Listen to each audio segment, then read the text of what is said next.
because you have that platform, dog. You do, and you just have to Man. accept that. Yo, you have a lot of people that follow you. You have a lot of people that are going to talk shit on you. Look at Persona. Everybody talks shit about Persona all the time. Look at um, I mean, you got Sumo in the account right now, or you got Sumo in this chat right now. I mean, people talk shit about Sumo all the time, but In like their the dreams, things they that even call their and mama to talk shit about me.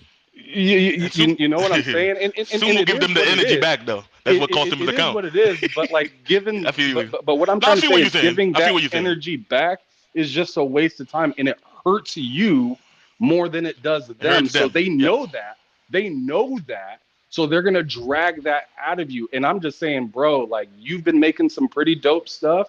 Continue to do what you do. Join spaces. Don't be afraid to join other people's spaces, but be ready just to just to let them run their mouth and be like, "Are you done? Are you done? All right. Anyways, I'm gonna bring it back to gaming and just I just agree with being you.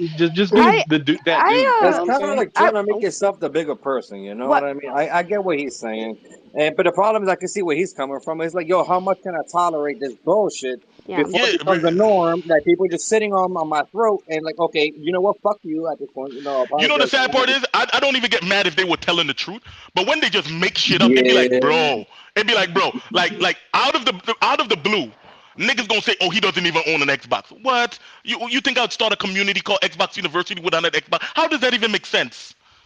How would I be in a gaming community for almost a full calendar year and nobody would know, and I could that's a just Yeah. keep it a recipe for secret? disaster. That's a recipe for disaster Well, because like you got people who maybe or maybe they might be interested. I mean, I don't know. Go ahead, Luca. They want to get a taste. Go ahead. What you were well, saying, Luca? yeah. Apologies for interrupting. I was just gonna No, say it's that okay. I don't necessarily see it as being the bigger person or taking the high road. I don't even see it as, oh, you have a large following now, you should be mindful. I see it more like why why bother with people who are just gonna spread misinformation about you, you know? Why draw attention to it when it's not like people are really paying attention to anything they're saying. You know what I'm saying? That's true. Like they're You're right. just You're right because like if we're you know what, yeah. you're totally right because if I just didn't go listen some Hmm. and you know what, it was my boy. If it's because I respect the shit out of the person who DM'd me. But if it was anybody else but him, I would have just ignored it. So I'm gonna hit him up and I'll be like, bro, don't do that no more. Because when he hit me up and Yeah. said, yo, them niggas talking shit about you when you just left, I was like, bro, you know what? I'm done with this. I got this, right? And that's what started. But you're right because when I got in there, the space only had 36 people. When I left, the space had 95 people in literally 10 minutes. So it's like I'm by confronting this fool, I'm giving these fools more attention than they deserve. And Exactly. Luca, I totally understand what y'all are saying, and that's my bad. Like I said, that's why I like Yeah. about the gaming community and people like Luca. There's nobody in this community that I respect more than Luca, Oh, I appreciate because that, man. you know that because there's certain things I'd hit up Luca in the DM and be like, ask her questions and something I wouldn't ask anybody else and something like that because it's like I genuinely feel like when you if I ask Luca something, she's coming from a genuine place. She's not coming from a place of malice or hey, there's an agenda behind it or anything. She's just gonna say how she feels, and she's not gonna sugarcoat it. It's not like she's gonna be a yes man and be like, oh, I'm gonna make sure Uni like me. No, she don't give a fuck. If she think Uni's fucking up, she's gonna be like, yo, you're fucking up, bro. I don't agree with it, and I respect that because that's how I am. So Yeah. And it I want to thank you. just yeah, of course, man. Like just one more thing. It's just like this. For me, when I first joined this community, there was a period of time where I was part of a server, a Discord server, where they would just say they'd say crazy shit about everyone, but then they'd say crazy shit about me. And I used to try to argue with them and try to talk to them and try to get them to stop, you know? But then eventually I realized I was like, damn, there is really nothing I can do about what these people are saying. Okay, what can I do for myself? Like how can I take control of the situation? Because the only person's actions you can control ultimately are Is your your own. own. So I decided to leave the server, and I'm at this point where it's like if someone hits me up and they're like, "Hey, so and so's talking shit," I'm like, "Okay, bet. What exactly are they saying?" Now, if they're just like talking shit in general about some gaming shit, I'm like, all right, bet, let's go. You know what I'm saying? I'll go and I'll talk to them. But if they're Mhm. like making personal insults about me being a woman or how I look or anything like that, I'm not talking to them. You know, I'm just like I have no interest in conversing with people in a public setting when your end goal was just to insult me, to draw attention. I'm just not going to do it myself. Like I'm not going to And, feed into that. So and that I happens just a be lot. mindful. And Yeah. that happens quite a lot, unfortunately, which is funny she said that. Because listen, I'm a father of four. Like me and my wife been married for over 15 years. But dude, just like she said before, and I Congratulations, don't bro. forget that. You thank you, man. I appreciate that. But I'm like, yo, dude, like if you mention my wife or my kids by any means, well, right then and there, that's a red flag. We're done. Like you get that block mode. You know what I'm saying? But I come out here like, dude, or you guys could take my information down, look me up on Xbox, I'm game or PlayStation or Nintendo, whatever the case is. You know what I'm saying? I'm one of those cool dudes.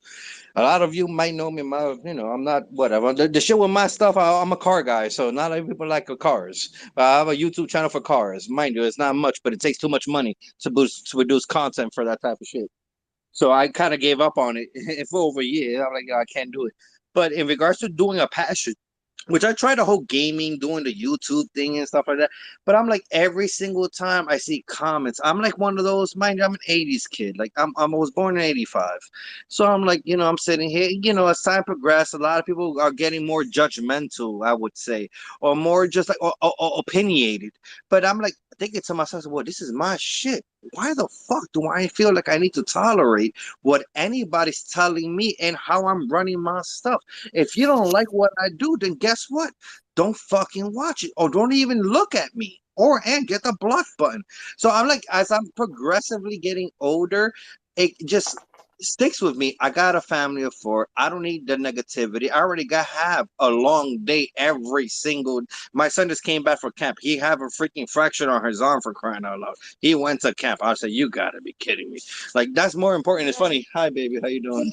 Hey, Uni. But what But what go what ahead, I guys. would We'll what do I'm really it. interested in though is I really wanted to hear that conversation though. You know what I'm saying? Like you're an Xbox dude, they're Xbox dudes, and you guys are on two different sides of this whole being uh disappointed with 2022's first party shit, right?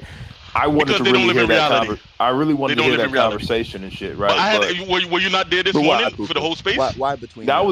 was there for your space, and I've been there for their spaces, but I was there for that little interaction just a second ago, and I really wanted to hear you guys talk about that shit. But But yeah, but I couldn't get to.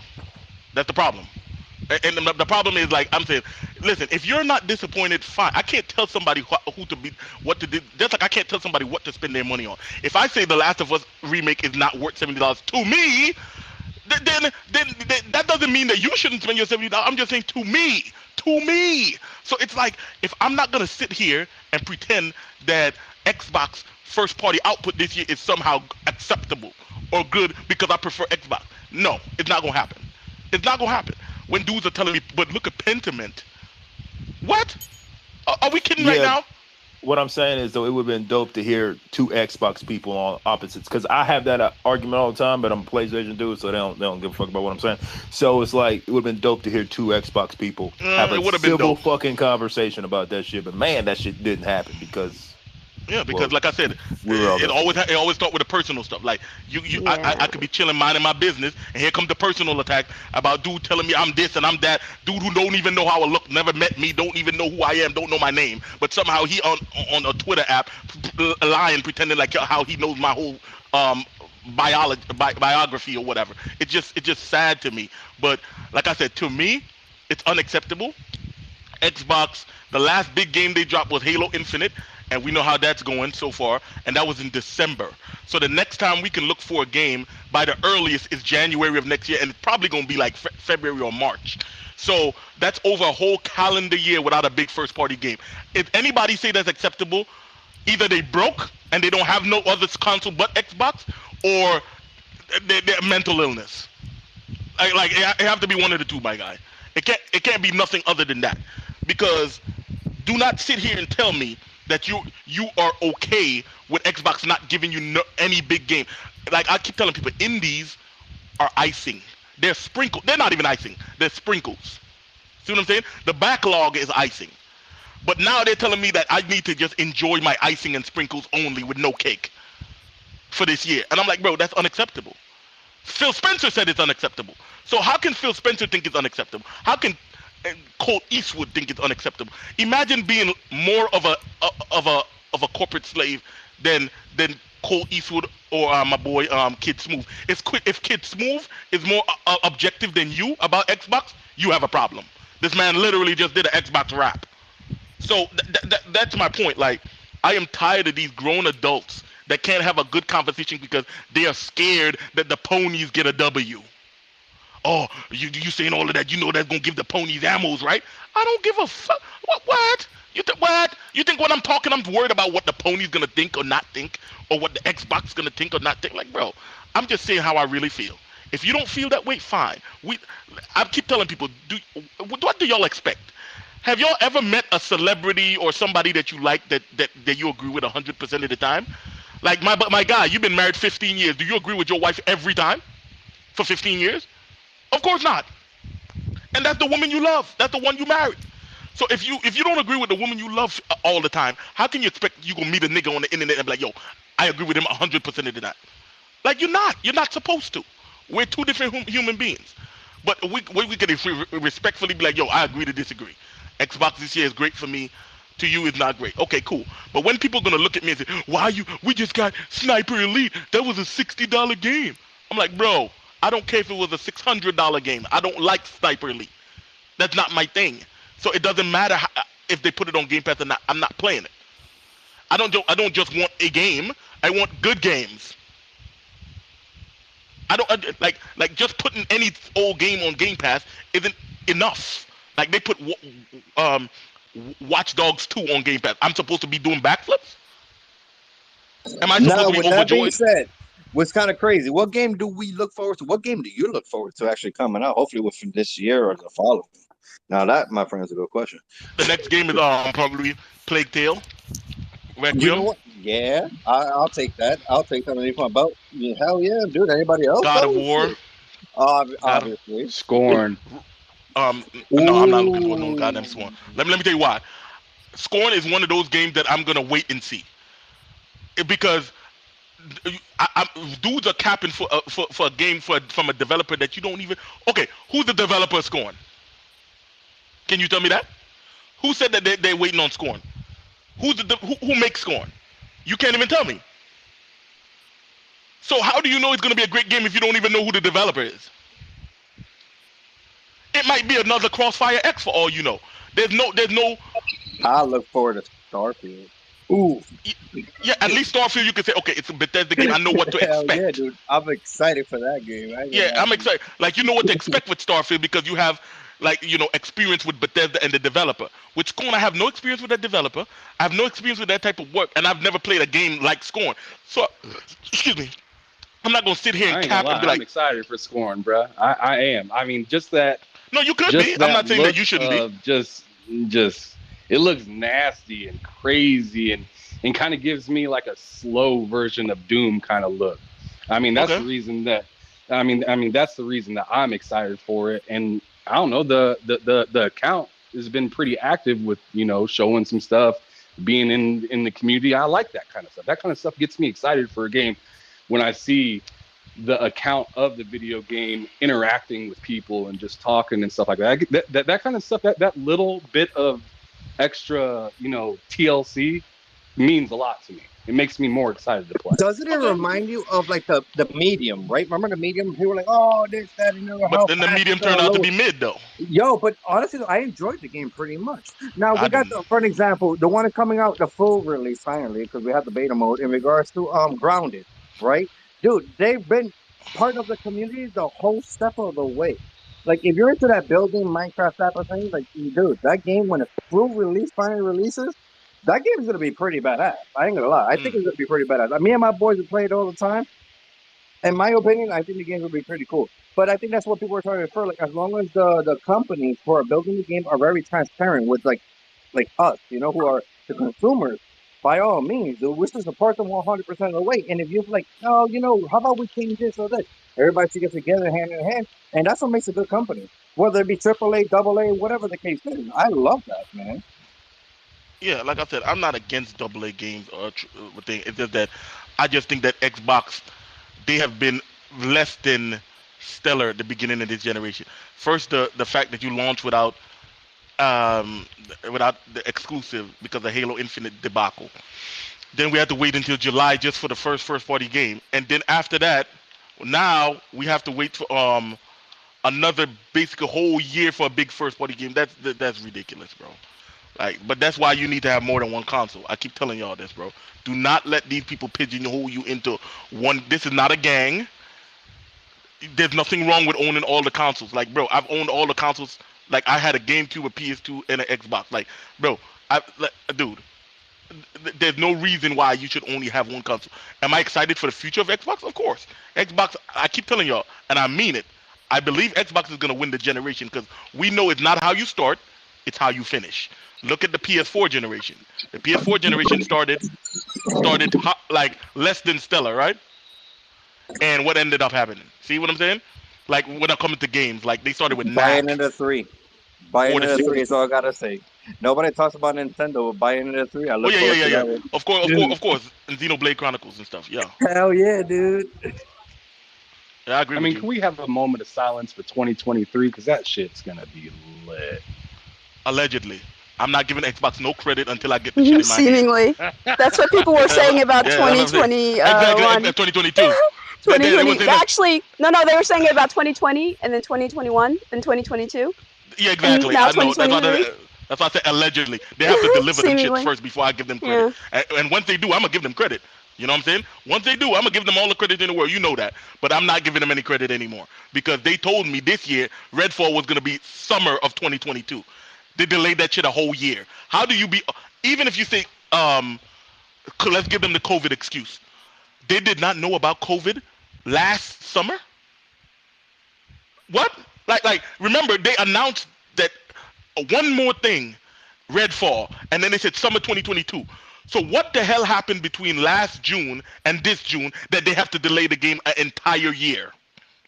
What happened? Yeah, because from what we thought, it was in the whole, kind of like they're saying about Forspoken. Oh, it's in the polish phase. It's in the polish phase, and then how it go from the polish phase all the way to we need another 365. God only knows we don't need another Cyberpunk game though. At the same time, think about that one, dude. They did a great job. Yo, Sumo, I'm about to make you co-host, right?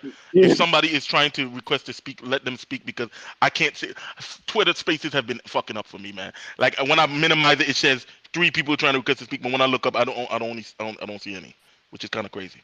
But yeah, but I totally agree with you. Like I said, it's okay to admit that Xbox needs to do better, bro. If the Xbox fans don't try to don't say that, who's gonna say that? Like the ponies are gonna say Xbox is trash no matter what. So they're not saying it in good faith. But me, the dude who loves Xbox, if I can't criticize Xbox, who can? That means nobody can criticize Xbox, right? If Xbox fans can't criticize Xbox and PlayStation fans can't criticize Xbox, who can criticize Xbox? Nobody? Like, is Microsoft beyond reproach? Is Phil Spencer Jesus Christ floating on a cloud? What is wrong with these people, bro? Like, it's unacceptable. I don't know how you can be honest with yourself and like be a true fan of a platform without being critical. Thank you. Same thing with PlayStation. Like I'm saying, how can somebody look at The Last of Us remake and be like, oh yeah, totally worth $70, totally worth it? I'm like, wait, what?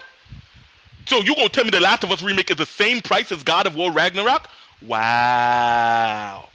That's insulting to God of War Ragnarok. Because they're removing half of the game. There goes the multiplayer. They're not making huge, even if they make some gameplay thing. They're not.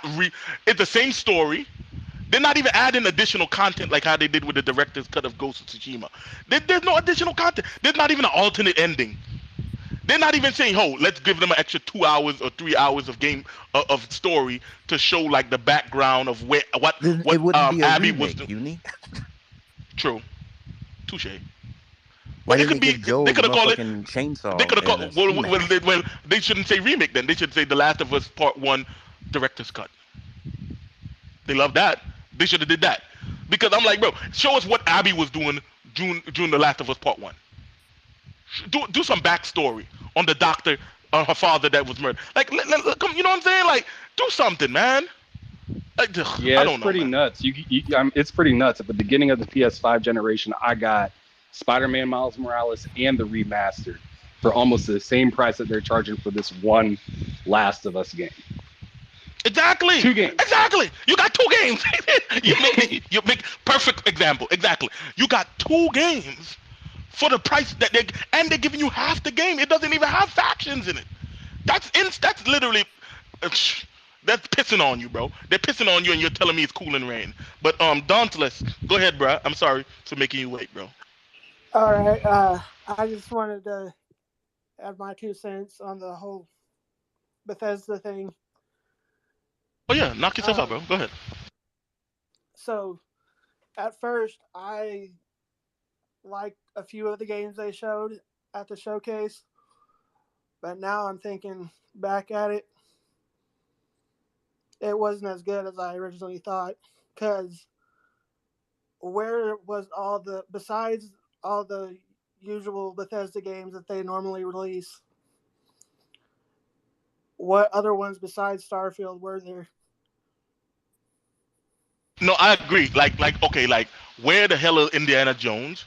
Where the hell is Wolfenstein 3? Besides What that, is no, but I could go down the list. What is id Software working on? What is, and I don't expect them to show everything for every studio. That doesn't make sense. But my point is, there's so much. Okay, what about what the game called again? The Project Dragon shit that was leaked. What about the Contraband? Like, what about there's so many games that we did Everwild. What about State of Decay 3?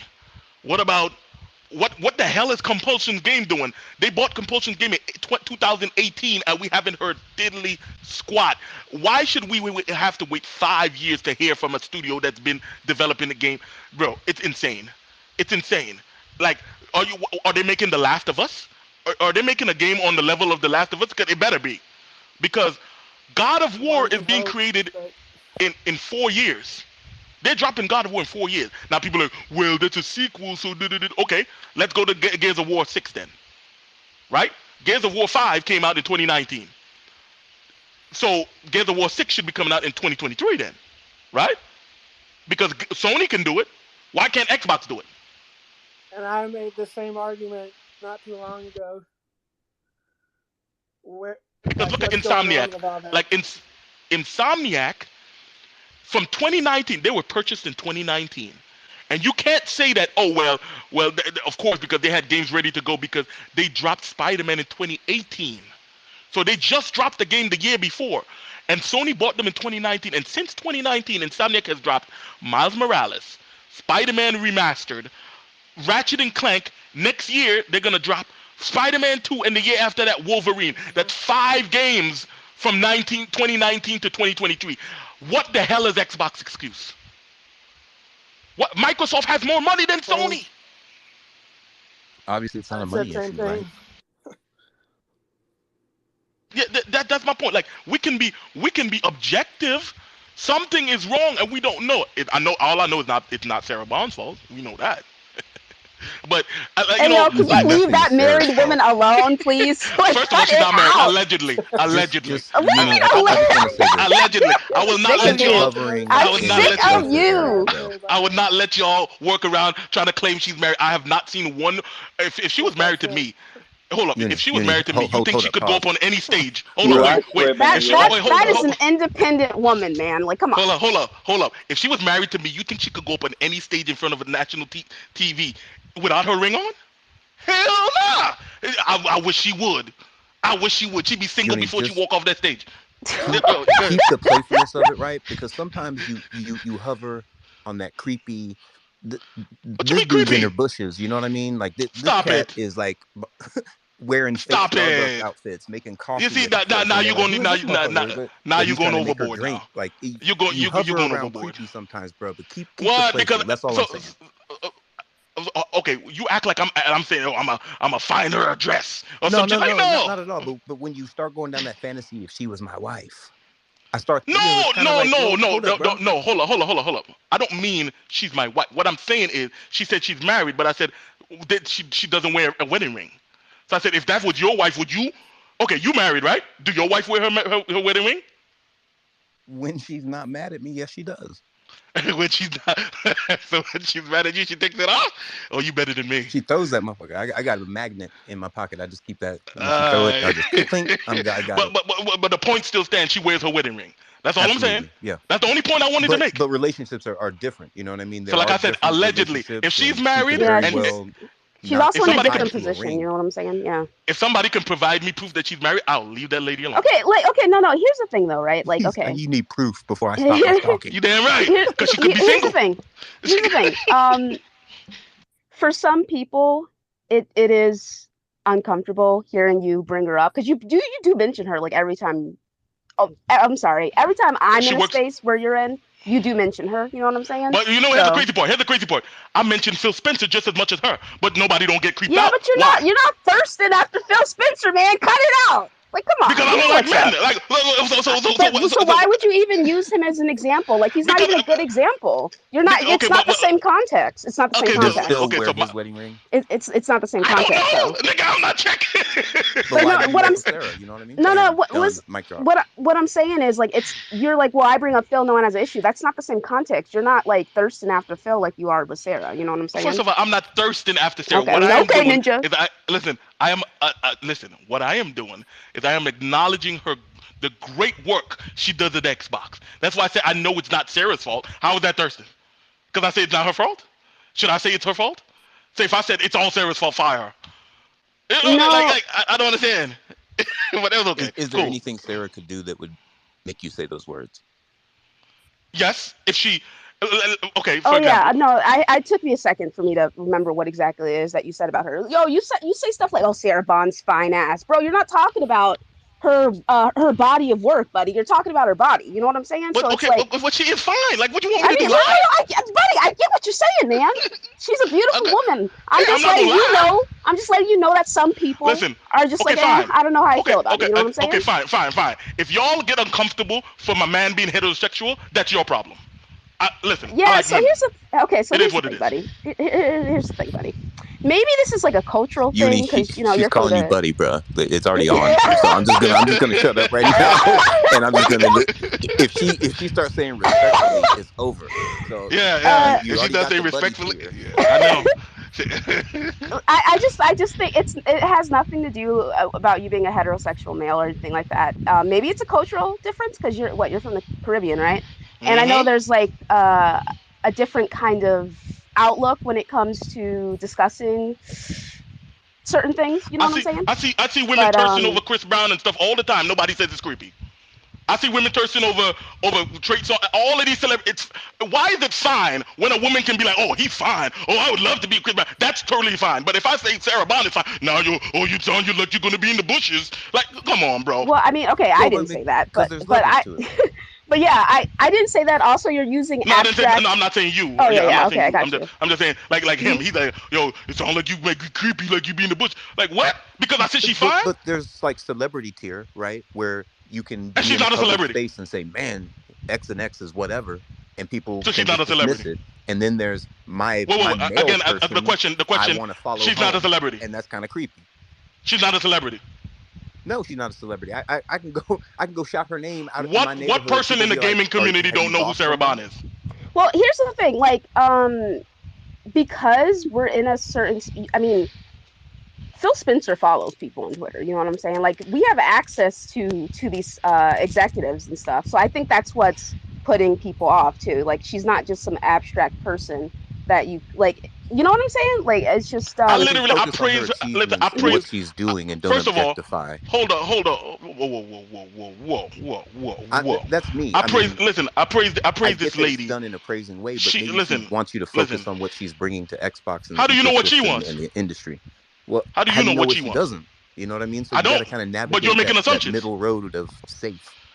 Nigga, I'm done with the PC bullshit. Listen, I said what I said. She's fucking fine, and it is what it is. Listen, buddy. If niggas are uncomfortable for it, I don't know what to tell you. I don't know what to tell you. Listen, man, I was just letting you know that's how some people feel. I'm just giving you a little heads up, man. Just throwing it out there. But it's not an attack, bud. You know what I'm saying? No. I'm not attacking you. I'm just saying, hey, if you're uncomfortable, I don't know what to tell you. Then keep being uncomfortable.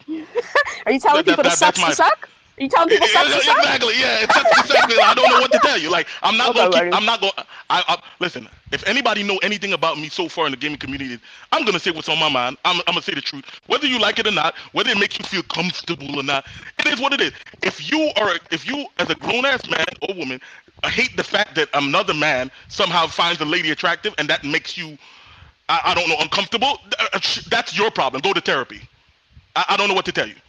I don't know what to tell you. I'm not out here trying to dox her. I'm not trying to hunt her down. I'm not trying to disrespect this lady in any way. If telling her she's beautiful is disrespectful, then I'm sorry. Then by 2025, society is going to be gone.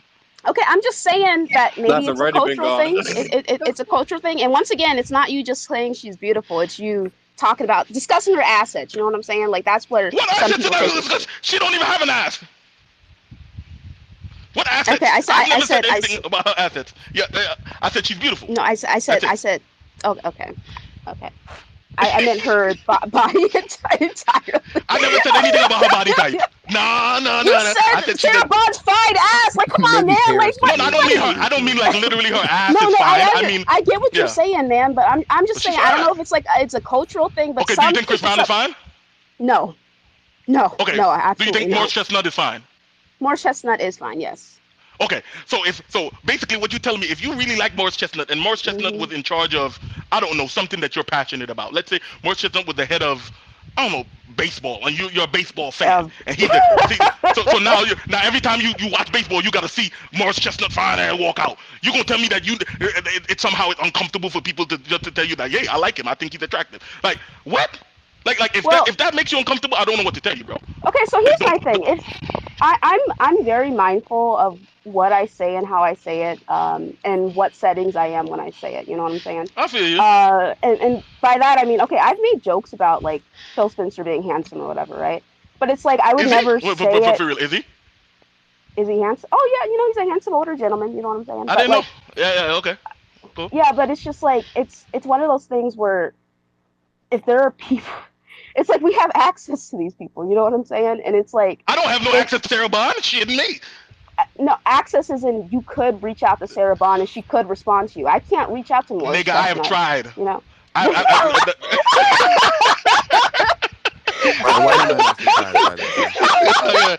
could reach out. Like it's just easy. Like I could just walk up and be like, yo, Sarah, what's good? What's your number at? Like, come on. I see what you're saying though. Okay, cool. No, yeah, I got you. So everybody that feels uncomfortable when I mention Sarah, it sucks to suck. But listen, I'm sorry to tell you. Like, listen, I think she's a very attractive woman. She went to Harvard and Yale. She's in charge of Xbox, my favorite video game platform. It's like, nigga, I couldn't make a better woman for me if I made one on The Sims. So at the end of the day, if it makes you feel uncomfortable, hey, it is what it is, bro. I like women. Sorry to tell you. And guess what? That's not the only woman I find attractive. You know that? Like, that's crazy, right? Oh my God.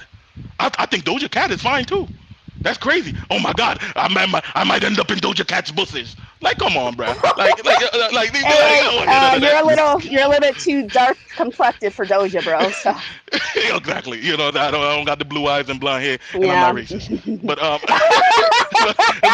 don't do Doja like that. I'm sorry, Doja. Come on, man. You already know what's up with her, man. Yeah, but yeah, you see, she was trying to holler at the dude from that show. Like, I'm like, bro, and she's mad. Like, I'm like, what do you? I'm like, it comes to this that in 2022 a woman can be shamed for trying to holler at a guy. I'm like, that nigga should be getting down on his knees and thanking God. Thank God.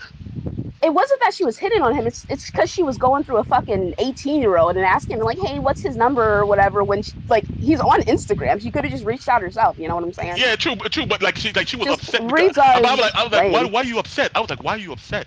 Like, okay, you were trying to holler at somebody.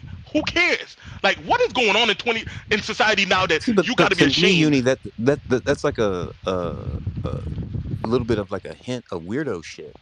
If you're gonna go through an 18-year-old, like, let's start. But we all know she's a weirdo. She was in these group chats. Granny threw out on that motherfucking table and start looking at the shit and recognizing weirdo chicken shit. Bones on the table. What are we talking about? Weirdo ass shit, man. Are we talking about like voodoo or some shit? Like, I'm just saying, we get shown things. We get shown things on this app. We get shown the things through our interactions, and 9 times out of 9, we look past it for some other. But Sumo, I would hope that everybody in this community could at least say for Uni, you might not like him. He might scream. He might say a lot of dumb shit. But what you cannot say that Uni is a morally upstanding person. Because listen, there's certain things I do not tolerate. I do not tolerate the pedophile stuff and stuff like that. I do not tolerate. There's certain lines that will never get crossed. Rape and stuff like that. That's unacceptable to me. You know what I'm saying? So trust and believe. Uni will never come from a place of maliciousness when it comes to Sarah Bond. I respect that woman to the utmost degree. The lady went to Harvard and Yale. That is not the type Jokes of aside, woman. Uni, I think if anybody thought anything malicious towards her, they're exactly the batshit weirdo. Yeah, I just feel like as a black woman, a black queen, that's exactly what. She is a black queen. She's a great inspiration for other black women. Like that's what you should be striving to be. Like to go to Harvard, Yale, graduate. Now you're executive at one of the biggest companies in the world, and she might be taking over Xbox in the next couple of years or so. Like what? Yo, bro, she deserves the praise that she gets, and she's gonna get every bit of praise, and she's fine to put the cherry on top of the cake. Well, let's get some order, Uni. We got Paris hand up. We got cheat code. Oh yeah, I'm sorry. What order you want? Yeah, you're right. Sorry, guys. Go ahead, Paris.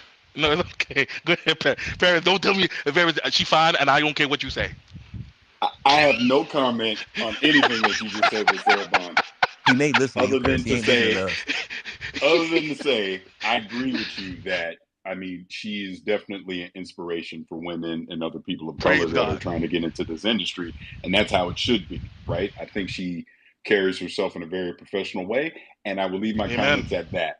The reason I came up... Yeah, you're a married man. Don't even tell me how she looks. Forget that. Hey, yeah, I catch a pillow at 2 o'clock in the morning. I say anything else. I'm telling you. I will never put you in that position. No. But on the real, I came up to talk about you. And... like just everything that you're just saying right now, because, I jump in a lot of spaces that you do, you and I talk privately and stuff like that. And the reason I'm saying is this, I actually don't agree with you half the freaking time with a lot of stuff that you say, but you come from you're very passionate about gaming and your point of views and all that. I may not have the same approach and the style that you have, but I get it. And I don't think and I think that's what a lot of people that might get upset with you or whatever saying online that they're missing is you're coming at this from a point of you just love gaming. You just want games to be great. You don't give a shit if it's Xbox or PlayStation. You might prefer Xbox, obviously, but it doesn't matter what system that is on. And you try to call out BS when you see it. And again, we may not necessarily have the same approach when it comes to that kind of stuff. But I do respect it, and I just wanted to say Paris, that in a public can you forum. say that one part again though about how Uni likes Xbox and PlayStation? Can somebody also record this for us? Because I want to make sure. Who the hell doesn't know that? Yeah, of course, I like PlayStation. Hey, let me tell you from personal experience. Allegedly, I hate PlayStation and I only like Xbox. That just goes to show you what people like to pay attention to. You can't worry about that stuff online. People are going to say what they want to say. Amen. Like I said, Paris is one of the coolest. Paris is one of the coolest dudes I know. Earlier this morning, I had to put a dude in his place, trying to check him. I'm like, bro, why is it that there's people all over the industry that's making money from gaming? Paris is the only man that shouldn't make money. What? You will tell me Microsoft? Go ahead. Can I address that? Because you sent me the clip, so I heard it, and I had a good laugh on that. And I always find it funny that I get these comments the second I leave. Or in a YouTube video or a subtweet or whatever. It's like, say it to my face. I mean, if you have an issue with me and what I do, I would absolutely love to have that conversation. Hell, we could do it right now if you're in the audience. We could have that conversation because here's the truth of the matter. I talk about the things that I like. I talk about things if I see online I disagree with. I have no problem saying that. And let's just keep it real. If you pocket watching, worrying about what I have, AKA the Tesla, because I guess that's the new thing now that I bought a freaking Tesla. People got a problem with that. Now you're Bill Gates now. That's a you problem, though. Why is that a me problem? And to the person that was mad at me bringing up Cyberpunk and all that kind of stuff, this is the thing I will say to anybody. number one, that yellow chair that I got, I'm not the only person that got one, but it only seems to be me that people seem to have an issue with. I don't know if it's my skin tone or whatever that causes that. But people That's exactly where I went. I'm like, wait, is it because he's black? You only seem to have an issue that I have. The second part of that is, you goddamn right I hosted the launch event for Cyberpunk 2077 because I would have been a fucking fool not to. Number two. Right. Number three on that one. Yeah, I was excited about that game before it came out. Yeah, I was super hyped and was talking about it and everything. You and everybody else.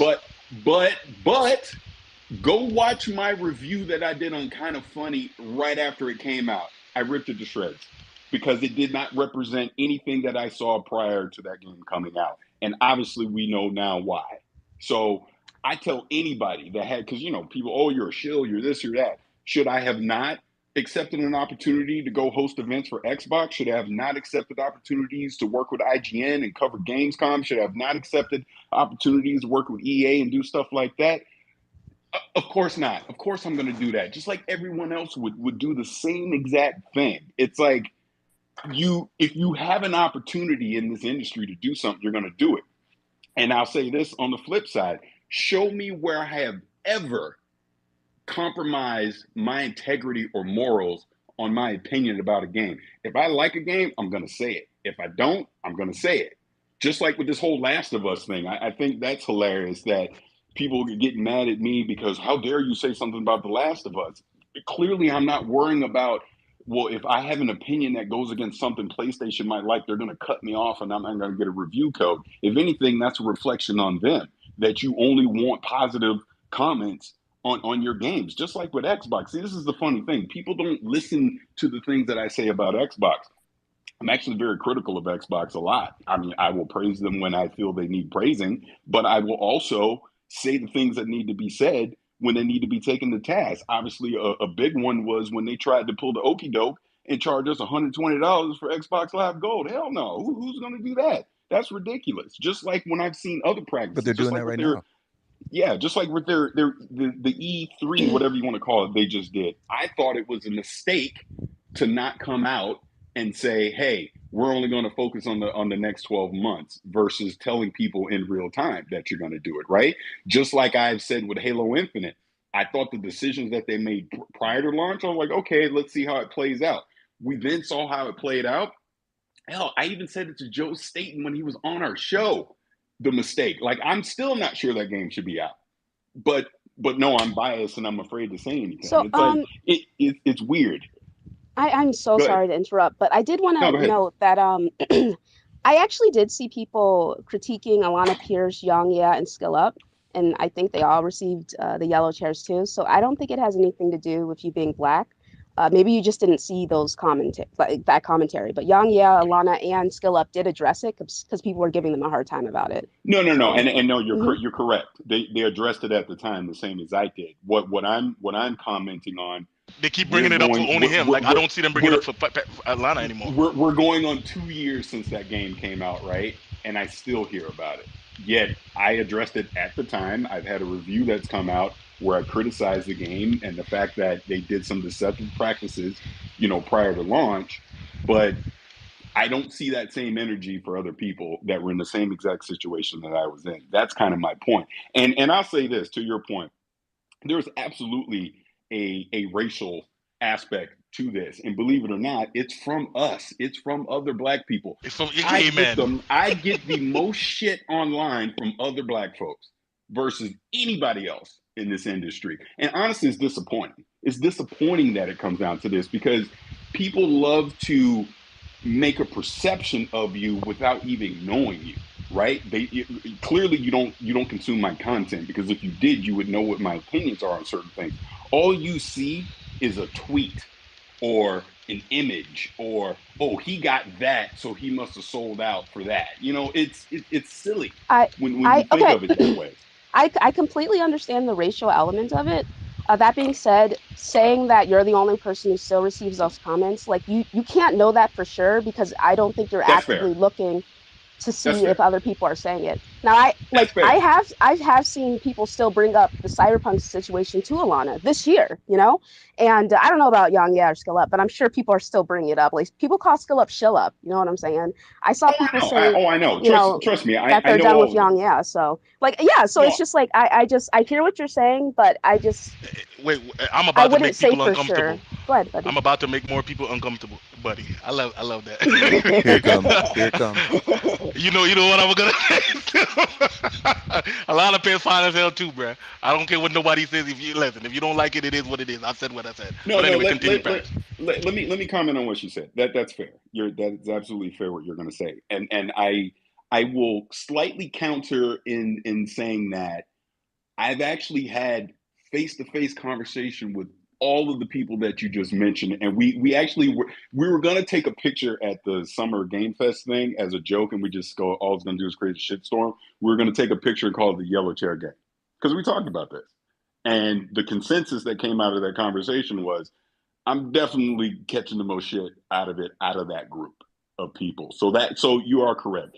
It's not that they're not still getting comments. I just think, from my opinion, it seems to be anything I talk about, you always deflect it back to that, as if that's like the gold standard for any opinion that I have.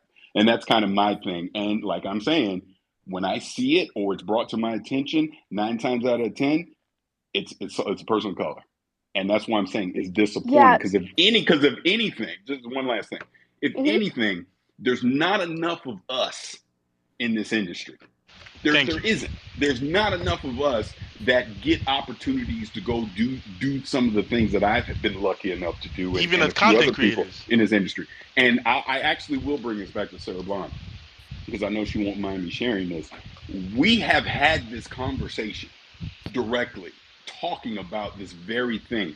What must be can nice. you do to get? I know it is nice, but what can you do to get more people of color, more women spotlighted in this industry, and to get them more opportunities? It's like, these are the conversations that I have, but instead I'm hearing, oh, you trying to hog all the opportunities, you trying to do this, you trying to do that, and it's like, that's so far from the truth that it's laughable in a way. And I guess that's my only frustration or disappointment is, it's like, if people would actually take 5 seconds to actually look at the things that I say versus trying to judge a tweet or a picture, they would actually be surprised.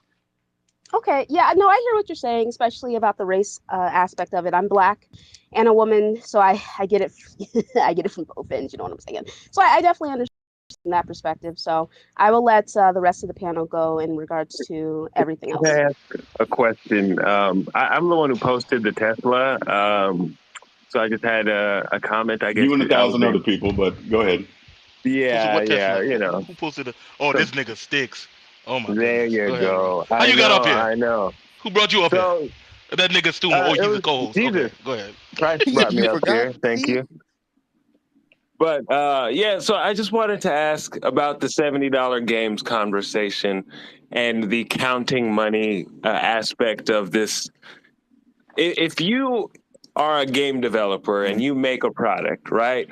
You have the right to charge what you wish for it, do you not? And if you, 100%. As a commentator, are commenting on the price, is that any more pocket watching than me commenting on your purchases?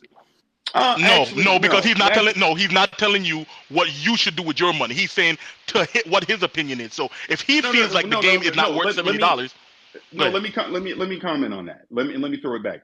Did you actually see what I said? Yes, did you that you were watch what I said? Skate, and that you don't believe in the pricing. Me. So this is the funny thing about that. So I'm not allowed to give my opinion because I said me. I had not at one point did I tell anybody you can't go spend 70. You're spending your money on whatever the hell you want because it's your money. Do what you want to do. I constantly say this. This was not a comment about what you want to do. This is a comment about what I would do. And I gave my reasons as to why, when I saw $70 for that game, why I was like, really? You're going to charge $70 for it? Third iteration of it, less than 10 years? that didn't seem reasonable to me. For me. So no, I would not go spend $70 on it at launch. If it was $50, probably day one. But the whole point of that is you comment on the good stuff, but you can also comment when you have a differing opinion. And I knew it wasn't going to be a popular opinion, but I'm not afraid to give an unpopular opinion, despite what the internet might think of what I have to say. But at no point did I ever tell you what to do with your money. I literally gave my opinion on why I didn't think it was a good idea. And I will follow that up by saying this. Last Friday, when I was at LA at an event, guess what? Had a conversation with a developer at Naughty Dog. And I told this in another space already, but I had a conversation with a developer at Naughty Dog. We talked about this. And to keep this short, basically when the studio heard they were charging $70, they all said, that sucks. So this isn't a thing of me pocket watching. It's more of a thing of, look, we're the consumers. We're the gamers. You goddamn right I'm a cheapskate. Maybe that's how I got a Tesla, because I'm a cheapskate, right? Exactly. But the point is, I'm not just going to blindly give my money away on something that I don't think is worth that price point. And that was my opinion on it. And clearly, you are seeing over the last few weeks, it's not like I'm crazy. A lot of people have that same opinion, but at the end of the day, it's an opinion. It is not fact. I'm not telling you what to do, just like no one should tell me how I need to spend my money as well. And that's it. I'm not even telling Sony what to do. Yeah, Sony can do what the hell they want with their money. Because let me say his last thing, because I literally just tweeted this in another thing. I have no problem with spending $70 on a game. I think Returnal is worth $70. I think Horizon Forbidden West is worth the $70. I think God of War Ragnarok will be worth the $70. But the difference is those are new experiences that I'm going to have at that full retail price. Whereas with The Last of Us, I've already experienced that story multiple times. I don't think for visual and again, if the leaks are true, minimal gameplay enhancements, I don't think that's worth the full $70 price. Again, I'll bring it back to Miles Morales. Miles Morales standalone was $50. If you got it packaged with Spider-Man Remastered, it was $70. If they threw The Last of Us 2 in there with this remake at $70, we're not even having this conversation right now. If this remake was $50, we're not having this conversation right now across the industry, because it would have seemed like more of a very fair price. And to the argument that brand new people are going to play the game, the majority of the people that will experience this game in September that have a PlayStation 5 are your hardcore audience that the vast majority have already experienced this game. So the new people that are going to be coming in later on PC and when the TV show comes out, guess what? The price is already going to be discounted. And that's my opinion. I'm not saying that's his opinion. Right. I'm not saying I'm right. And I don't understand what's wrong with that. Yeah, just my 2 cents. So there you go. Yeah, like I understand that you have I think the problem is they think that, okay, Paris has a big voice in the community. He has tens of thousands of followers. So what he says makes an impact. And God forbid you say something that's not worshiping PlayStation. He has an incentive, right, to... What incentive? Let me speak. He has a platform and an incentive to praise one and not the other. And there's a lot of things that he's relatively quiet on when it comes to what Xbox has been going. You don't have to speak for him, Uni. You know what I'm saying? You're talking madness. What do you mean he has an incentive? Okay, let me ask you the question. My G, he's going okay, cool. I'm not mad. I'm gonna let Paris go. I'm gonna let Paris address you. What I want to say is this.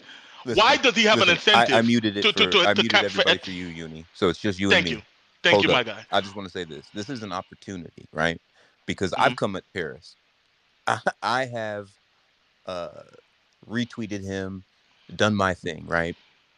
But I keep it gaming. And I can go into a space and I can compare Starfield to No Man's Sky and try to have that conversation. But we've never been able to have what I think we're about to have here, which is this whole perception that man is some aligned with Microsoft covert sleeper cell bullshit, right?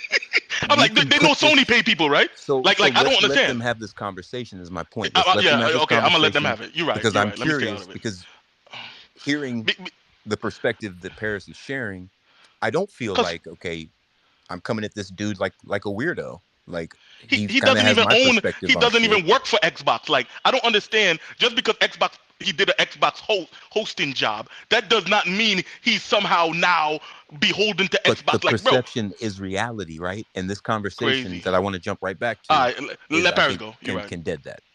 My bad. Let Paris go. So I'm unmuted now. Yeah, you're good. Okay, so yeah, let me address that. I'm honestly, I'm actually glad that was brought up. So let me take you back to October of 2020. What happened in October of 2020? Reviews of new hardware started to go out for both Xbox and PlayStation. Yes, I reviewed the Series X. Yes, I reviewed, and I'm doing air quotes, the launch lineup for the Xbox. I also reviewed the PlayStation 5 and the launch lineup for the PlayStation as well. And every first-party PlayStation game that has come out since, PlayStation has sent to me, and I have given my opinion on it on every game. Go to Kind of Funny, go through the archives, go on Gamertag Radio, you will see my opinion about said games. Same with they've sent me controllers and covers for all of that, right? Show me where I have ever given an out-of-pocket, flat-out bias opinion against PlayStation within their games. If anything, I've actually been doing nothing but praising PlayStation games over the last 18 months because I personally think Ratchet & Clank was phenomenal. I think Returnal was one of the games of the year last year. I think Horizon Forbidden West, even though it's not going to win because of Elden Ring, it's phenomenal. Absolutely love it. I love PlayStation games. As a matter of fact, because I know people like to try and dig in stuff, go pull up my hours on Destiny. Go pull up my thousands of hours on Destiny. Want to know what platform they're on? PlayStation. This whole perception of because I am on an Xbox show and because I've done things with Xbox that I cannot have an unbiased opinion against their, I'm doing air quotes, competition is ridiculous. Because I'm going to let you in a little secret. I'm going to continue to work with PlayStation the same as I work with Xbox. There is no bias. Again, you see a tweet. You see that, I think Game Pass is the best value in gaming. I do. And I've given my reasons why. That takes nothing away from anything that PlayStation has done. I think PlayStation's, their strategy is the right one. You want to know why? Because they're the leader in the clubhouse. They are the dominant force in gaming. I've never denied that fact because they are. For now. The best, it doesn't matter. I'm just saying. The best gaming experience, I know, the best gaming experiences I've had over the past decade, 90% of them have been a PlayStation title. That's just the truth. Because I love gaming. I don't give. But don't you think you're 90 is kind of high? No. Hold on. Let me say this last thing. I don't give two flying fucks about what console I play on or preference or whatever. It's like I have been blessed to have an opportunity to work with some of the biggest publishers in the world and some of the biggest game developers in the world on their games and be able to give my opinion of them. Some opinions you're going to like, some you're not.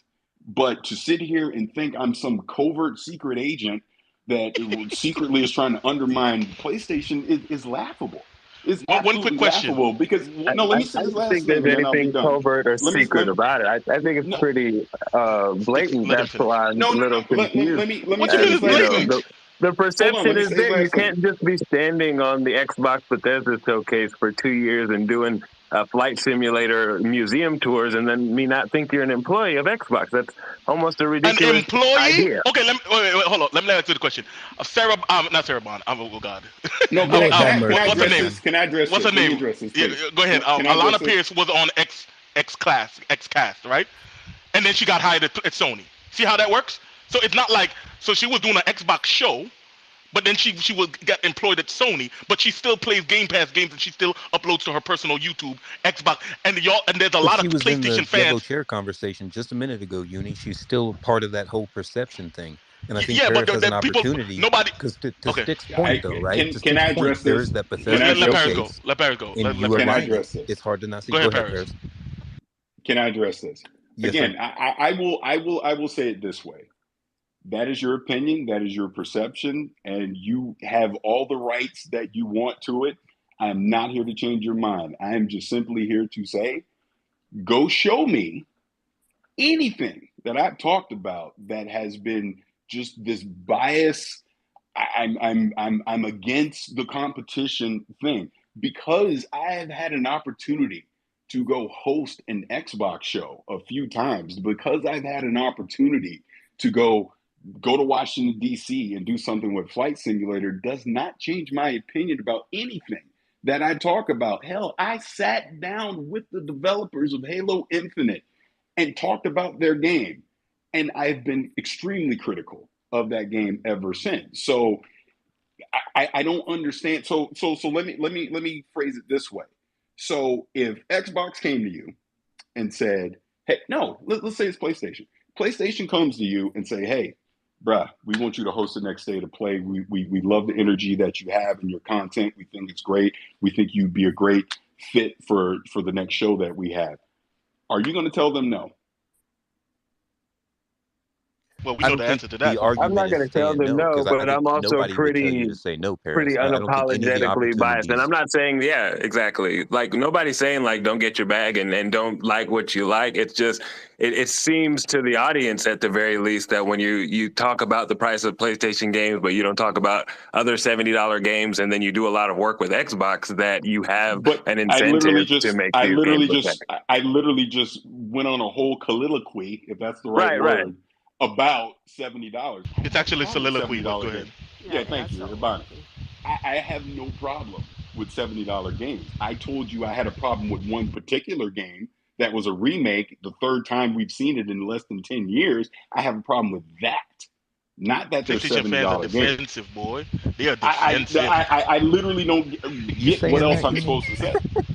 What else am I supposed to say? I don't know if Sticks heard it, but he was praising Ratchet & Clank and Returnal. Yes, he praised Returnal even more than I would. I would never. He praised Forbidden West. Watch your he mouth. praised Forbidden West. Some of it is the platform, though, right? He's not going to go on his show or whatever he does. You're not going to go on an Xbox Xcast. He's not going to go on Xcast. All right, and be like, yo, let's talk about PlayStation. Talk about PlayStation shit, right? But I go on PS I Love You all the time. But that's not like a steady alignment, right? When people think Paris, they don't think PS I Love You, right? They think Xcast. I literally work for Kind of Funny. It's a collaboration. Yeah, I main the Xbox show, but I have full autonomy to go on any show on Kind of Funny and talk about anything I want. I obviously have my own social media presence. I talk about whatever I want. So this, again, you want me to be biased because you've yet to show me evidence where I am. I literally don't get it. I literally don't get what I don't think you're biased. I'm just simply trying to highlight that you're in a position, right? That, like I was saying, you're not going to go on Xcast and yap about PlayStation games. That's false. That is false. The online can I intrude here real quick? Hold on, because that's what you're saying. Do you talk about PlayStation? No. Yeah, that's my point. It's not a negative. Talk about PlayStation. It's not a negative. It's not a criticism, right? I'm just saying it's like a nature of the beast. Okay, cool. Y'all think he loves Xbox? Do you actually listen to his podcast? No, that's what I'm saying. My only, but that's the point. My only. Wow, you literally answered the question for someone that doesn't listen to his podcast. Wow. So you're telling me we don't talk about PlayStation in a positive way on Xcast, but we do. I didn't say that at all. I said you simply don't talk about PlayStation, right? But because it's not a focus of the podcast. But we do. You are not listening to the point I'm trying to make, because again, it's not a criticism. I don't think you should go on Xcast and have to talk about PlayStation games. But again, I don't think there's any requirement but now you're telling. But see, what you're doing is You're telling us what the format of our show should be. Not Yes, at all. I'm simply saying no, but you just because said I shouldn't. You just said I shouldn't. We if talk it, about the if I thing. watched We The Old Man on FX, right, and it was every third episode the Golden Girls, I'd be like, what? Why is they doing this? So if I was listening to then XCast and every third episode you were talking about PlayStation, I would say, why? To be fair, I is do get mad PlayStation about coming up? Gary Whitta always talking about PlayStation. But I go get ahead. that, but I'm see saying that's Paris that. doesn't have to. But That's what the your I'm just joking. perception That was is just a built joke. off of. No, That was but just a see, joke.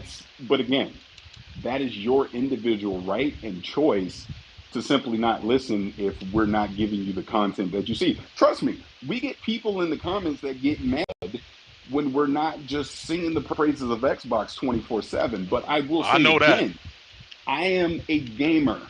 I like all games. We talk, yes, probably 90% of the stuff that we talk about is Xbox related, right? But there is that 10% where we will tangent off and talk about other things that we're enjoying or an issue that we see in the industry because it's our show.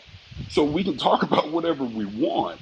So True. again, that's just your perception because I mean, and I don't mean this in a disrespectful way, but you're speaking from a point of ignorance in the sense that you don't listen to the content. So you're clearly not understanding that the things that we talk about. But we're That's talking all I'm about saying. social media interaction, right? And the heat that you get, But right? I talk about They're PlayStation basically saying social media all the time. right? Listen, remember, Paris. All you got to understand is this: these people are sick, right? Like stop trying to be logical. I don't even want to go there. I'm not sick. No. All I'm trying to say, I've never watched is remember. That's not a negative, right? Okay, not you. I'm not talking about you, Sumo. What I'm talking about is so I already saw Alana Pierce get attacked to the point she had to delete the tweet because she was joking along with the tweet that Destin Legary did with Game Passes, almost as crazy as Game Pass being for $1, whatever the case may be.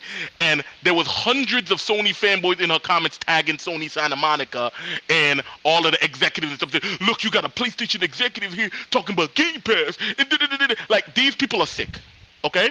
They think that let me say, wait, hold on one moment, Paris. I did want to say that I get what you're saying, Sumo, like this concept of it's on his social media presence, so I'm assuming you're talking about Twitter. But people spread his videos from his podcast on Twitter, and that's how it gets talked about as well, So it's a part of that. But it's edited, right? It's manufactured. And I'm not trying to commentary like he is obligated, like you're obligated to do anything or that it's a criticism in any way. If I had something that was PlayStation centric, I doubt that I would even humor talking about anything other than PlayStation centric stuff. Crazy bullshit with what? I'm sorry? No, I'm so sorry to interrupt you. I get what you're saying, but like if you're acknowledging that the content from the clips is doctored in some way and manipulated in some way, why do people just blindly follow it then? Well, I mean, I think that's just the nature of this damn app, right? You have all sorts of crazy, and it's not all just clips. There's. Hold on, I gotta get my boy Everborn in here because he gotta go. No, I understand. It's not just. I was saying to Sumo because he was saying, when Paris was talking about his podcast or whatever, he was like, "Oh, I'm talking about social media presence." I'm saying it's a part of that. Like his shows he's on, it's a part of the perception people have of him, including his tweets. I'm not. That's exactly the point, right? I'm negating his tweets. That is. These tweets that I've seen, just as somebody not familiar, the tweets that I've seen, the clips that I've seen, nothing has said to me as a PlayStation-centric guy, I want to check this out. But I've never gone out of my way to harass this man. I make jokes about shit that I find funny because that's my opinion, no different than like his opinion. And we've got to quit conflating weirdo, crazy, batshit nut, loon fuckwads with people who have honest criticism and want to understand something better so that they don't look like a fucking batshit loon fuckwad. And can I address that? Can I jump in and address that? I agree with you 100%. Look, I say it all the time. People only show you what they want you to see on the internet. Same goes to social media and the rest, right? I will just simply say, I like critical feedback. Trust me, I got ethered over my opinion about Killer Instinct a few weeks ago, right? I took that Paris, criticism. I get ethered daily. They killed No. But my point is this. My point is this. My opinion is no more valid than yours or anyone else that is here listening. I get it. I have a bigger presence on social media. People are going to pay attention to the stuff that I say. Not everyone's going to like the things that I say. But I will also say, and you admitted yourself, it's not like you go out of your way to actually go see directly the things that I'm saying. You're seeing clips or whatever. That's fine, because again, perception is whatever it is. But I talk about everything on social media: Xbox, PlayStation, Nintendo, the third-party stuff, tech, all this stuff, because that's what interests me. And people can get mad about it. People can be happy about it. I can't control that. I have learned to just, honestly, I tweet. It's very rare I actually go in the comments because they're always whatever. but the point is, like you and I are having this conversation right now, I like this. This is what I want. This is the stuff that I like to have, because I feel like this is an opportunity out of my own mouth. You get to hear what my opinions are or my perception is on stuff. You know what I'm saying? It doesn't really clarified, really, because again, for me not knowing it, I'm like, man, this dude is all about Xbox, but driving a Tesla, working out, but $70 games is a problem. Hold on, guys. I gotta get out of here. Just to kind of laugh. Can I say something real quick? No, hold up first. Everborn, go ahead. He's been here for a while. He wants to speak. Cool. Go ahead, Everborn, and then into cheat code. Yeah. What's happening, everybody? I'm not gonna take too long because I'm getting ready to head out. But I just feel like this whole conversation. Where you going, nigga? Ain't you sick? Don't worry about that. I feel like this whole conversation. You gonna spread your disease all over of New York? Easy. Go ahead. I feel like we know what this whole conversation is really about, right? Because would we be questioning Paris if he said, "I don't see value in Game Pass"? Nope. Absolutely, everyone. I think absolutely, because then it would be like, well, what changed? Why all of a sudden? No, I mean, no, he meant from the beginning. Like, if he was out here saying PlayStation isn't a good value. If he was saying that from the beginning, you wouldn't have him in this space. Everborn hit it exactly on the head. So that's my only and my last question. Okay, how Paris? If you can just answer this, and I will believe that you are the most genuine gaming voice in gaming, right? But how do you validate saying that Game Pass is the best value in gaming with day and date releases? Because it motherfucking when is. The first party has all been delayed and they have not lived up to the promises they made. Can I answer it? This is just kind of. Go ahead, Paris. Hold just 1 second, real quick, Paris, and I apologize. Oh my God. This is what I'm talking about, right? And I would argue that you see how Miles Morales was $50, right? And then The Last of Us 2 is $70.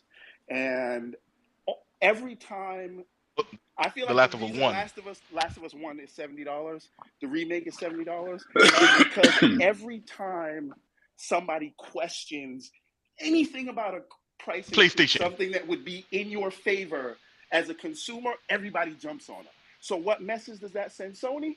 Hey, we can raise the price to whatever they want, right?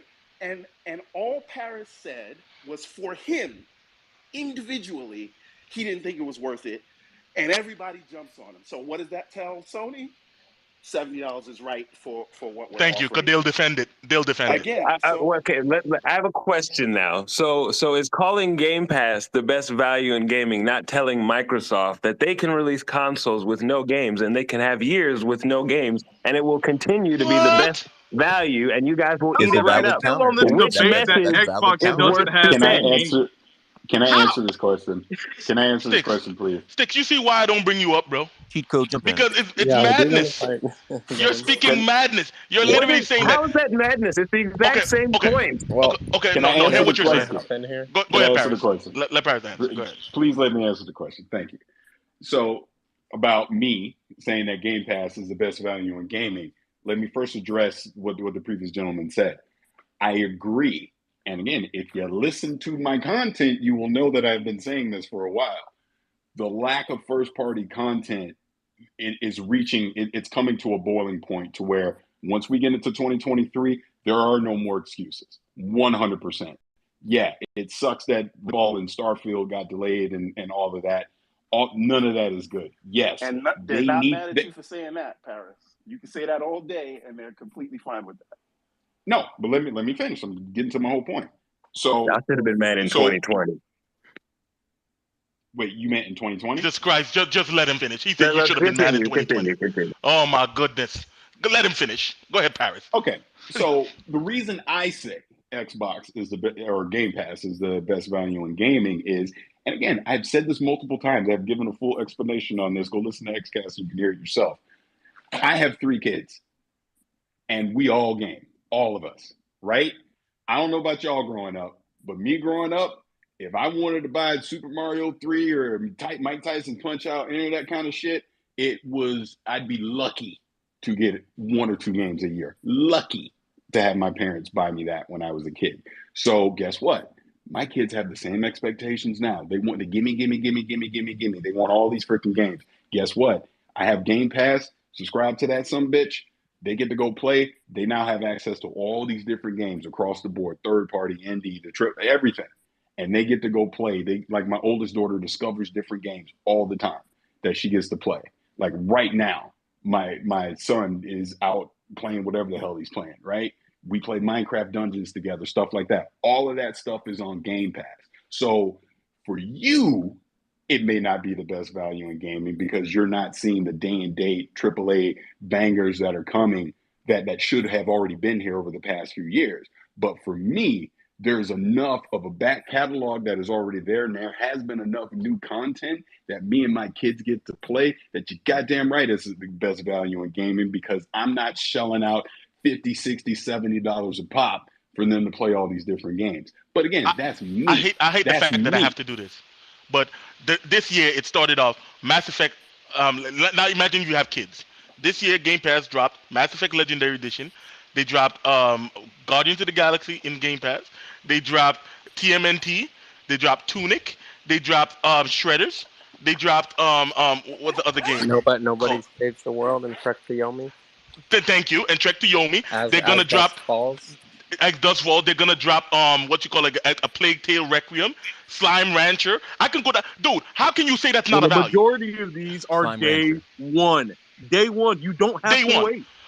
Day one. So for you to pretend that somehow him saying I Am Fish, Skatebird, Turnip Boy, Boy no. Dungeon, My point is that's not the point. I'm sorry. Listen, I'm not. The why point are we is ignoring like what he that, said. though? We're talking about I'm not best ignoring value it. in What gaming, I'm and I just trying gave to names too, bro. Okay, cool. What I'm trying to say is, as a man with kids, multiple kids, 3 kids that all game, do you not see how that could save you the world of money being a Game Pass subscriber? Do you not see how that can create value? It saves me money, and I'm only playing games for myself, bro. Exactly. So for you to say that somehow him saying his opinion, being that that's the best value, somehow that makes him not have integrity and that he must be shilling. To say what's bro, y'all people are. If I could just good, Chico. briefly, My bad. Thank you. Good, my no bad. worries. And then slow-mo. Yeah, I had a couple things, but just while we're on this conversation about best value in gaming, right? Value is always subjective, right? At the end 100%. Of the day, like there's someone that out there that will see this $70 Last of Us as the greatest thing ever because they might have a strong affinity for that game, while someone else might not see that level of value in it. And the same goes for Game Pass, right? So for Paris or even myself, because I've been on record countless times saying Game Pass is the best value in gaming. And the reason I say that is I actually quantify it. I create a list in my notes app on my iPhone with every game I play and beat on Game Pass, and then I calculate that savings. And since being a Game Pass subscriber, I have paid for the annual cost of Game Pass sometimes 2 or 3 times over again. And just this year, I've beaten 8 games on Game Pass. So I've already well paid for my subscription, and one of those games was Forza Horizon 5, a $60 first party. And even if you say it's at a discount, since I played it this late in the game, call it $40. At the end of the day, the value in the service is associated with the utility that you as an individual get from it. Just like you might have a great deal to a gym membership where you get to go 24/7 for $10 a month, but if you never fucking go to that gym, are you getting any value? But that's the whole futility in saying Game Pass is the best value in gaming when it is down to the individual circumstance. But it is though. That's nuts. That is a contradiction. But no, And okay. it So, but hold on, it's hold not on. like you're taking the same value assessment Hold on. with Let me finish because I've been Plus waiting and probably PS for like Now. over an hour. First of all, PS Plus just launched. So if I were PS to say, PlayStation has the best offering of games, right? But all I play is Gran Turismo 7. That might be sufficient for me to justify the cost of a $500 box and be completely happy with it. While you might buy 4, 5, 10, 15 games throughout the life of the console. That doesn't negate my sentiments on PlayStation 5 being the best box out there. It's a subjective statement. But if every game I bought was shit, to my opinion, but that's then the thing, though. I would feel like, man, this really motherfucker who said this was the best box was lying. I don't think people are saying Xbox is the best value in games and think everything they played on it's shit, right? So even for myself, right? As I mentioned, I quantify. But the flip is everything you're playing is a banger. No. Hold on.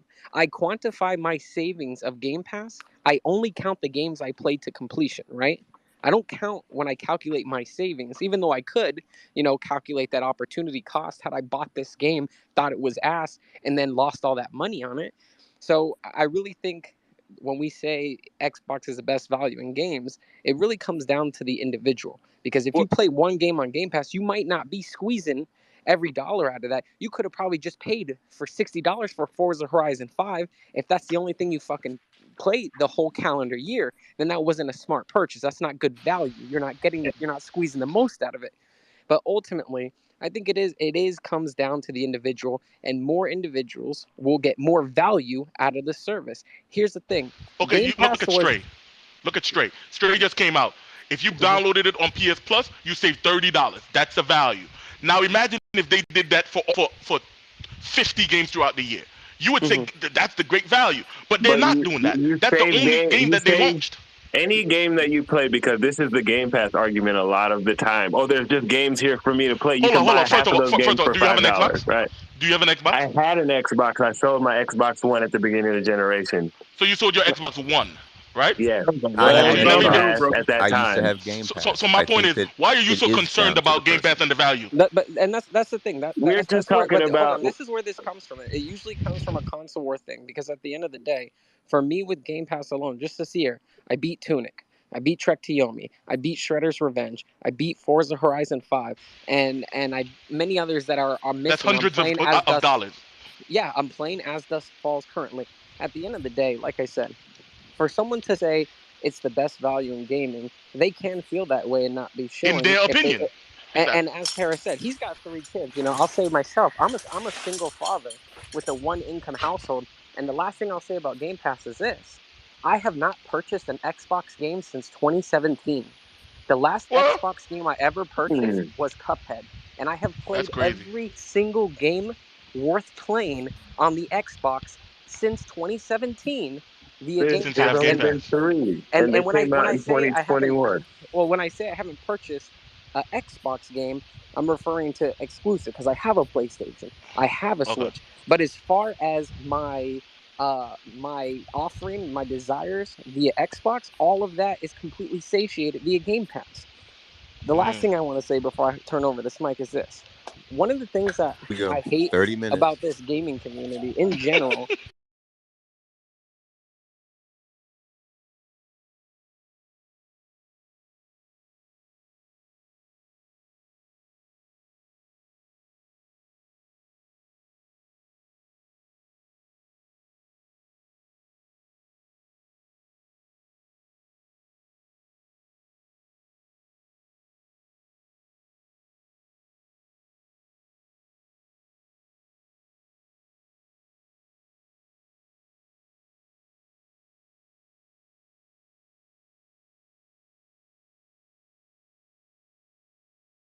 no one else can have any opinion or any criticism is unacceptable. Anybody can have an opinion, right? But your level of objectivity is always going to be called into question. No, your level which is all that's happening that's here. completely inaccurate. The only time your level of credibility comes into question. I said objectivity.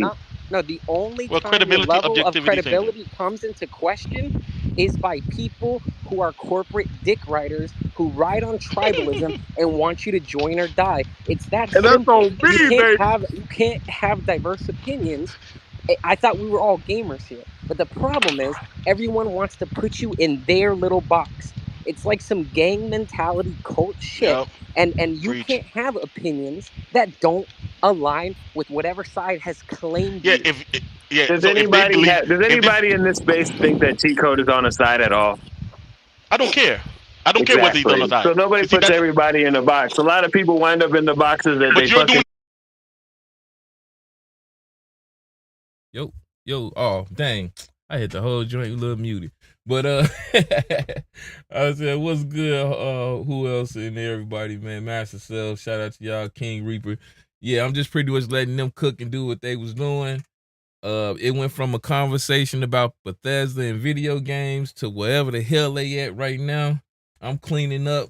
I just need the content on my viewership, so I appreciate y'all coming through and just rocking out and listening to what's going on. I need to get that watch time up so I can get monetized. So that's what's going on right now. But hope you enjoy the content. Hit that like, subscribe. You can scan the barcode at the bottom for donations. And enjoy this content. Sticks, hold on. No. This is how it would happen. If PlayStation is just using a voice, then you're making the case that this person is an influencer for this company. Sticks, normally you're my boy, right? I can't do it today, man. Show, but you don't get paid for it. Exactly. Who went out and bought that PS5 and is still dick riding Sony right now? You're not even being paid for it. Think about that. Like you're out here. Come on. Get your shit together. I think you need to be a little bit more self-aware. Because you want some clout. Hold on. Muted. I got to evolve. Let's calm down. Everybody calm down. Sticks, man. Sticks. I knew it, Sticks. Sticks, you. Yeah, let's okay, I'm gonna unmute everybody now. Just please, okay? Let slow-mo go. Please, let's try to Okay, please. Look, I'm not dick riding. The man gets it. Hey, yo. Did y'all just not hear what the fuck we just goddamn said? Man, excuse my language, but come on. I'm not even. You're gonna get others think to speak. Let's get other people in it. Let me hear what slow-mo have to say, and then we can organically go to other people. Please. Jesus Christ. Hey yo, what's up, Uni? I'm probably going to take this in a different direction. Please do.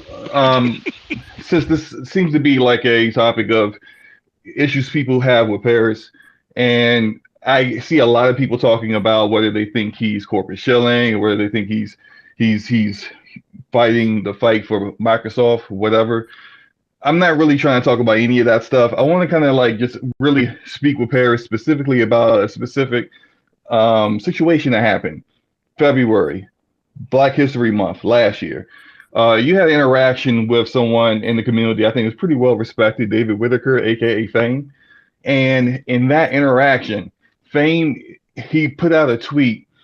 And in this tweet, he was just basically saying, if you don't remember, I can say verbatim. No, I have to tweet up. Can I say this? Okay. I remember it. I remember it. We've had that conversation offline, and we're good. But go ahead. Okay. All right. Cool. That's great that like you and Fame had a one-on-one conversation, but it did play out in public. And when it plays out in public, in the way it looked, at least from my perspective, as well as various other people who saw it, was that Fame was trying to get other Black voices an opportunity to get where you are right now, as far as when it comes to opportunities to host things and be a part of things. And it seemed like your response to him was very like, wait your turn-ish, like don't speak on this publicly. Other people are trying to like do that behind the scenes, but don't say it in public. But it's like, when you want change to happen, change doesn't happen behind the scenes all the time. It takes actual public sentiment and public pressure to get people to do things that they may not necessarily want to do, but everyone knows they should do. You know what I mean? 100%. Let me address what you're talking about, because I specifically remember this. And like I said, him and I have had this conversation offline. It was more of a thing of me saying, don't play this out because here's a golden rule that I live by. You never know who's watching you, right? And and again, this is my bad. I apologize to him. I took what he said the wrong way. Okay. It was more of a thing of, it was like, I don't want you as a black man, as a black content creator, to seem like all you do online is bitch and complain about why aren't I getting this opportunity? Why aren't I getting that opportunity? My point to him was these things can be handled privately, offline, getting connected with the right people to get those type of opportunities. If the again, we talk about perception because there's a perception on me. If the perception that you have online is you're just a complainer, those same opportunities that you're looking for, you're going to get passed over for them because people are going to go, well, I don't want to work with that dude because all he does is bitch and complain online. That was the point that I was trying to make. And like I said, I screwed up. That's on me, the way that I handled it in a public forum. And like I said, I apologized to him privately. We had a long conversation about it, and we're good now. But trust me, I get what you mean, and it's actually the fact that you brought that up and you still remember that. That's something I actively try to avoid online since that incident and a couple other ones where you say something really dumb online and then you're labeled a certain way, right? Because when you talk about us getting opportunities, let's just keep it real. We have to navigate differently than our counterparts. We simply do, because we are held at a higher standard. One slip up that we have, all opportunities are off the table. That's just I keep saying it. I keep saying it. When Angry Joe does a rant, people are like, oh, he's just passionate. When Uni does a rant, it's like, oh my God, do you hear this dude? I'm like, bro, what's the difference? But let me say this, because again, this is real. Think of me whatever you want, it doesn't matter. But I'm just telling you now from experience and from being in rooms and having conversations with certain people in this industry. You go online acting a fucking fool, people are paying attention, whether you realize it or not. The decision makers in this industry are not going to comment to you. They're just simply going to deny you that opportunity that you think you deserve. That's just the truth. That's not you kissing anybody's ass. That's not anything. I'm just letting you know, when you act a freaking fool online, and that means just being whatever it is, it's being paid attention to, whether you realize it or not. Okay, when you're in those rooms again, Paris, what I want you to do, right, is when you're in those rooms again, tell them that everything that they hear about Uni is made up. They probably have heard you. Okay. I think Caravon will probably say something different about that. I do want to ask Paris something real quick. So I'm not very well versed on your body of work. I was wondering, like, since you seem very passionate about getting more of our people into positions, you know what I'm saying? Like getting more into the industry. Do you have like a I don't know, some sort of organization that works towards doing that? Like, are you just working on the back end? Like, how does that work? Well, and when the pandemic happened, unfortunately, it stopped. EA had an initiative going. It was called Building Healthy Communities, and it was about basically uplifting people of color, stuff like that. That I was a council member on, and we would meet every quarter, and we would talk about, basically what can we do to spotlight more people in this industry and, get a lot of the toxic negativity stuff out of this industry. Unfortunately, the pandemic, because I was actually scheduled to go up to EA headquarters, like right when the pandemic dropped, and we were going to sit down with like the executive team at EA and talk about this more. Unfortunately, that went away. Another thing that I've been a part of that isn't publicly promoted as much as it should be, but Xbox has an initiative called Game Camp New Orleans, right? And that whole thing is about uplifting and helping people from urban areas, aka people of color, to get them into game development, help them get the tools and the skills and everything that they need. I actually was a part of that this year, where I did a fireside interview with a game developer from Double Fine. His name is Kevin Johnson. He's an African American. He talked about his experience through the 90s to now in game development. We also had talks with, again, these up and coming game developers that are people of color, and just the questions that they may have on both sides of the fence. Game development, me coming in as a content creator and the trials and tribulations that you go through in this industry as a person of color, and how you have to navigate through this industry, unfortunately, because the truth of the matter is, we know racism's everywhere. It's just a truth of it, whether you want to accept it or not. So the worst one is the subconscious racism. Yeah. So you will get passed over for certain opportunities just by the color of your skin or your gender. It's just the truth. So the whole point when we talk about the Sarah Bonds of the world and people like that, that's why having people like that at the forefront and on camera to inspire people and to be working behind the scenes to try and get people in more opportunities. That's where the stuff is headed. Is it where it needs to be today? No. Am I the 100% leader champion of that stuff? No, I'm not. But trust me when I tell you, it's like, it ain't just about me. I'm not like, I just care about what I get and I don't care about anyone else. It's like, there's been many opportunities. Like I was in a Juneteenth panel last year with Twitch and we talked about this stuff. And I've had Twitch, EA, Ubisoft, Xbox, PlayStation ask me, who are other creators that we should be working with? And I give them those names. And 9 times out of 10, it is people of color. 100%. Listen. You know the crazy part is, your friend Khalif is one of the realest people. He was actually in here before you came in, actually, and he gave me some advice or whatever. And the thing that I like about Khalif is like how he speaks. Like, so the one thing that he lets you know, right, is that once you want to make it in the industry, one thing you have to do is networking, right? So like you have to network. Sometimes it's not what you know, it's who you know, right? That's number one. 100%. Number two, 100%. There is some, like what he told me today, sometimes it's not about, sometimes you want to check somebody. Sometimes you could be totally right. But when they hear you, like what you saying, acting the fool on the internet, they're not going to say, well, he was right for doing this. It's just, hey, he was acting, you know what I'm saying? So so there's a part of me that I understand that if you are going to want to make it in the industry, you have to be what I consider, quote unquote, toxically positive, right? Because anything that could be misconstrued as not positive can be used against you. Correct?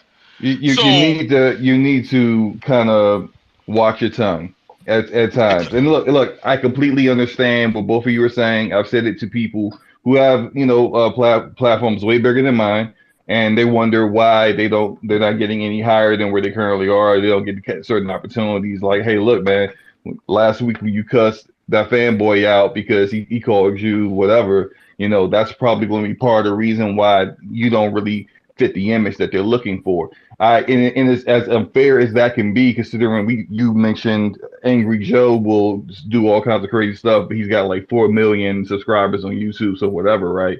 The fact of the matter is, us as people of color, we're not going to get those opportunities. We aren't afforded that same opportunity, that same leeway that other people may get. And I'm not telling people to change their image. What I would say is just like, if you you feel way more comfortable doing what you do right now, continue doing that, but understand where it ends and understand where you're not going to get, going forward. You're not going to get any of the opportunities that you may wish you want to have. And if those things that you do want to have, you may want to try to, look in the mirror and make some changes. That said, Paris, you mentioned the EA thing and that like the pandemic ended it. I kind of I love to hear things that like that were in play, but then it's like, how does a pandemic end a conversation?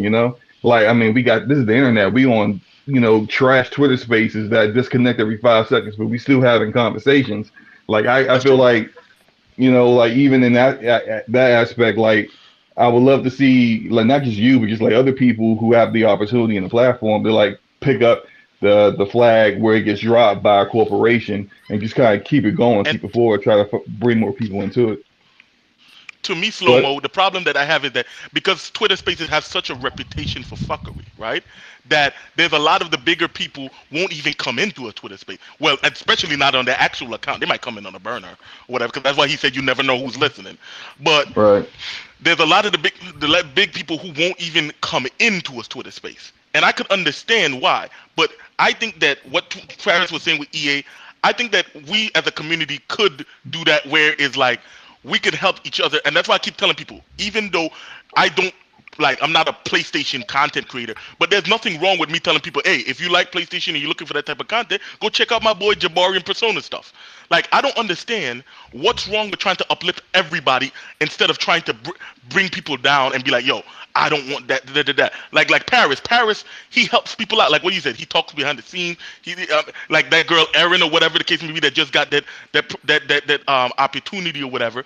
The other, there's certain things. Even if I have a criticism, I won't say it on publicly because guess what? I understand how hard it is for a black queen as herself to get the opportunities that she's gotten, and I don't want to be a part of somebody trying to bring her down. And that's just how I operate, right? So the problem is that the real let's be real, right? When I do my face reveal later on this year, I don't want to say I'm going to change because I'm not going to change, but there's certain things that I will not entertain because then when you put my face with it, it's a whole different thing. You see what I'm saying? So with me, I am always going to be real. I'm going to tell you the truth. I'm going to tell you exactly how I feel. I don't care how you feel or how you not feel.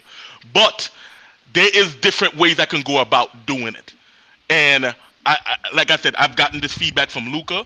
I've even gotten from my boy Optimus Code and from different people like Khalif and different things like that where like people like the fact that your honesty and your truthfulness, but there is a way to deliver it without pushing away opportunities and like what you were saying, Slow-Mo, without making closing, like tying yourself into a box to this right. And Uni, some people simply are not worth your time. Some people, their entire existence in regards to you on the social media platform is just to be a pest, a mosquito, a leech onto your platform. You have all the options to you, and I say this to someone who just called people butthurt losers off of my opinion about As Dusk Falls, right? So like I know I need to take my own advice sometimes too, but you literally can just mute and block people and just never see them ever again. Like everyone that I've blocked, I have never unblocked them, and they will remain blocked from now until the end of existence. So it's like as far as I'm concerned, I'm good with it. No, Paris does not unblock people at all. No, I don't. If I block you, you're done. I'm not unblocking you because the only reason I will block you is if you make it personal and you just say some ridiculous nonsense to me, disrespectful stuff. It's like I'm out. It's like there was a spaces I was in a while back where I'm just listening. And they called you a monkey. Speaking. I remember. I remember that. They got all racist or whatever, and some people. I was like, well, how black people calling another black man a monkey? I'm like, what? No, but here's the point on that. I blocked that dude, and I moved on with my life, and I gotta constantly hear about this same individual. Literally can't keep my name out of his mouth. I've never spoken to this dude. I've never interacted with him. Nothing. This is again someone who made an assumption. The battery in his back, though. I guess, but you made an assumption, and literally your life on the internet is all about me. It's weird. It's weird because Sumo, make sure that people aren't requesting to speak, Sumo, because I can't see them. Go ahead. I've been approving them as they come in, man. Hi, Doom Cutie. I think she's on Australia, so she's like 6 a.m. in the morning. Damn. Thanks for coming in. Well, I want to just finish up my part of it. Paris, I appreciate you having the conversation, and I see some. I'm glad to hear that you and Fane have talked it out. I didn't know that. So like that's good to hear, and thanks for the conversation, man. No, I appreciate that, man. Appreciate it. Thank you so much. Doom Cutie, what's good? How are you? Hey, good morning, guys. It's like 6:30 a.m. here. I know. I know. I can hear your Australian accent now. The last time I couldn't hear it. I can hear it now. What do you mean? Dude, I'm not trying to get at her, bro. Damn. I can't say I hear her accent. Look, it's okay. Chill. Hi, Nora. Doom Cutie. How you doing? Hey, Luca. How you going, darling? Hi. Nice to meet you, Doom Cutie. Nice to meet you as well. I was just... Be careful, bro. He might go in your bushes. Anyway, go ahead, Doom Cutie. I'm sorry. In my what? Okay, I don't. No. It's just an inside joke. Go ahead. Oh, okay. No, I just wanted to touch on what Paris said. First of all, hi Paris. When it gets personal, like I feel like it's really good when you can just cut it off and just protect your energy, protect like who you are and what you stand for, and try not to let, you know, if people are going to still talk about you, and I know people will like send you stuff. They're like, oh, did you see they said this about you? They said this about you. But I think if you can protect yourself, protect your own energy, I think that's like the best way to move forward from any situation that is less than ideal, if that makes sense. So. No, and that's how it should be. That's how you have to do it. Like I said before you were even in here, when I tweet something, 9 times out of 10 I don't read the comments, because even if I can be saying like, "Hey, good morning, everyone. Hope you have a great day," and then there'll be a comment in there, you hate PlayStation, screw you, and it's like, bruh, come on, really? Wow, I haven't even had a coffee yet. Jesus. Yeah. So you're telling me you have not seen any of my gems that I? Damn, that's actually deep. Truth be told, I have not, because that's a little heartbreaking right there, man. Because I got some every time you hit that tweet button, Suma, you thought you were doing something, huh? Man, I thought I felt good. I felt my chest out, right? That motherfucker, take that, Paris. Hey, I just fucked his whole day up. This man just said, "Nope, don't know what the fuck you talking about." I imagine you hitting that tweet button like Yu-Gi-Oh dropping a trap card, thinking you did something each time. Oh yeah, man! I was slamming down the table like I playing dominoes. You'd be surprised, because Paris has way more followers than me, and when I tweet out, I just I would say 80 to 90% of the time, I just mute the conversation after a while, because it's like, bro, I'm not. Some people be arguing in my comments, in my mention, literally 4 days later, 5 days later. I'm like, bro, what is wrong with y'all people? Yeah, I definitely get that. It's kind of fun to say, hey, but Uni. Let me just say this before I get out of here. I just want to say, Uni, listen, buddy. If people are sending you shit about people talking behind your back or whatever, unless it's gaming related, just completely axe it out. And I've gotten to this point where I tell people, I'm like, do not send me this anymore, because I do not need to go into a space where they're talking about me, talking about the fact that I'm a woman, calling me ugly, calling me a whore, you know, all that stuff. I don't need to hear any of that, you know? So, no, I've ex-slut, ex-whore, you already know how it goes, so. You know. And half the time, the people who are doing that, they're not doing that like, in real life. I'm your boy. Hey, look, you know, someone said blah blah blah about you. They really just trying to see some drama. So it's like, it's really not even about like looking out for you. Half the time, I'm not saying everybody who does that isn't trying to look out for you, but if they are looking out for you, then they wouldn't have a problem with you saying, hey, yo, look. Anything that person says about me, or that person in general says, already got them blocked. So why would I want to see anything they gotta say? Just don't even screenshot it and send it to me. Just leave that alone. This is what I used to do. This is what I used to do. And this is what I used to do, and I actually don't do it anymore. But when people would send me crazy stuff like, oh, this person saying this, saying that, whatever, I would go follow that person. I would DM them, and I would go, hey, if you have an issue with me, hop on a phone call, hop on Discord, let's me and you talk one-on-one, and we'll squash it and figure out what the issue is. Sometimes people would take me up on the offer, but most times they would ghost me and they get blocked me or get mad, because it's not about actually confronting you on the issue. Like you said, they just want drama. That's all it is. It's just drama. It's like they see you doing said thing or you said whatever, and they just want to bring you down to their level. That's all that stuff 100%. Ever is, man. Yeah. Definitely. And like I said, that's why I respect people like y'all. And thank you so much.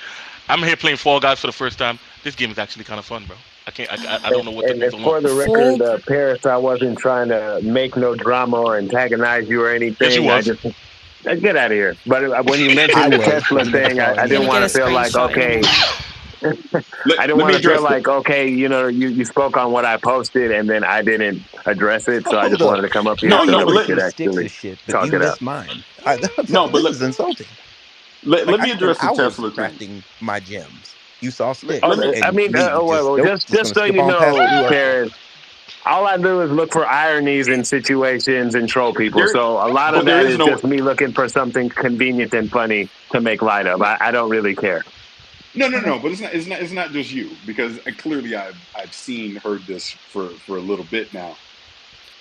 What I buy with my money and what I do has nothing to do with a gaming opinion. Like the fact that people would even take my opinion about a game and try and equate that to a car is one of the silliest things that I've ever seen in my life. I actually find it quite funny. That's broke nigga energy. Well, it's weird. It's weird because people feel the need to defend these corporations as if they work for them.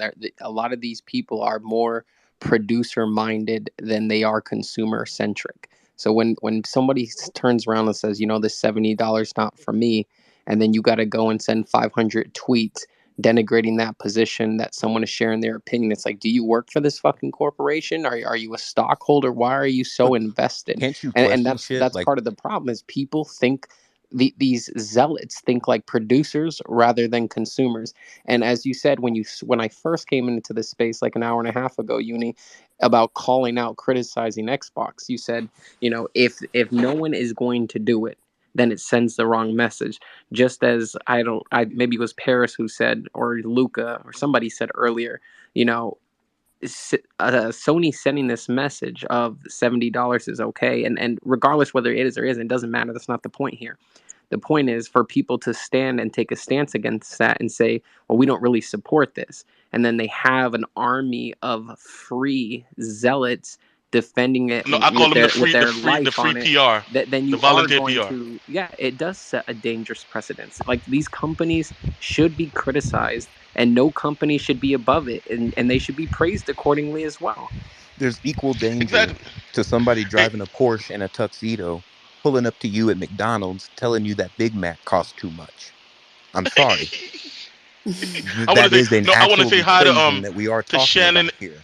And there's a lady that was just in here. But Suma, I forgot her name. He's not mobilizing. Hold on, Suma. But he's not somebody mobilizing. Driving the Hummer or a goddamn new EV DeLorean tell me that a goddamn extra large combo meal cost me too much. But that's not. But you don't know. Fair, but the thing is, he's not sitting there mobilizing an army.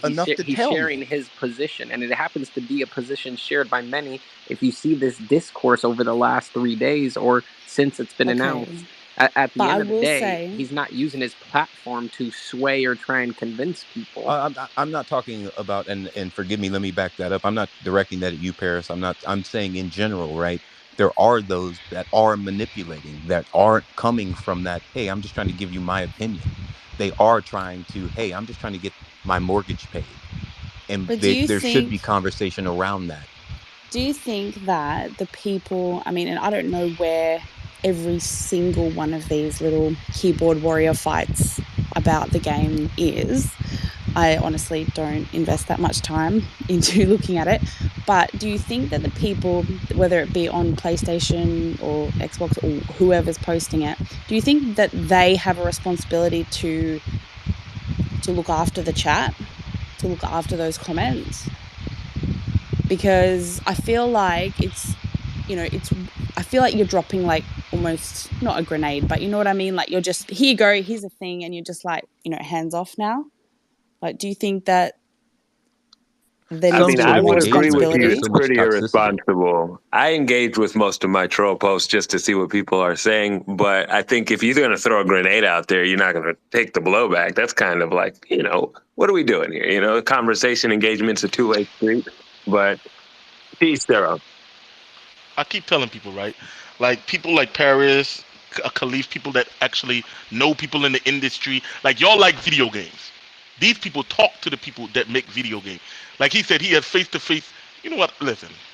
Anyway, I'm going to leave that down because y'all get uncomfortable. But I'm saying he has face-to-face meeting with executives, with developers, with people like that.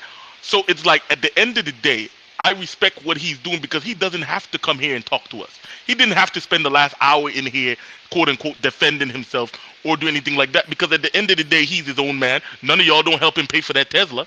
None of us. I don't. No, right? That's facts. And on that note, real quick, Paris, I do appreciate the conversation, right? Because my perspective has changed. You only know what you know. Again, perception is reality. And hearing you be able to put some explanation behind and something that's relatable. I don't think anybody can not relate to. You're not going to tell me what I spend my money on, and you're not going to tell me what I can say, right? So I just appreciate that conversation and the willingness to engage in it.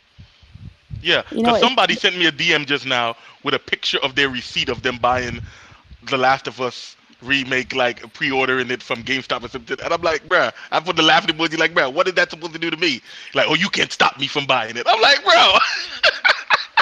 I said, I never tried to stop you, bro. If you want to buy 10 of them, buy 10 of them. Yeah, that'll show me. I'm like, bro, what's wrong with these people? I've spoken to a few different people, and obviously everyone here has, whether it be in Spaces or wherever.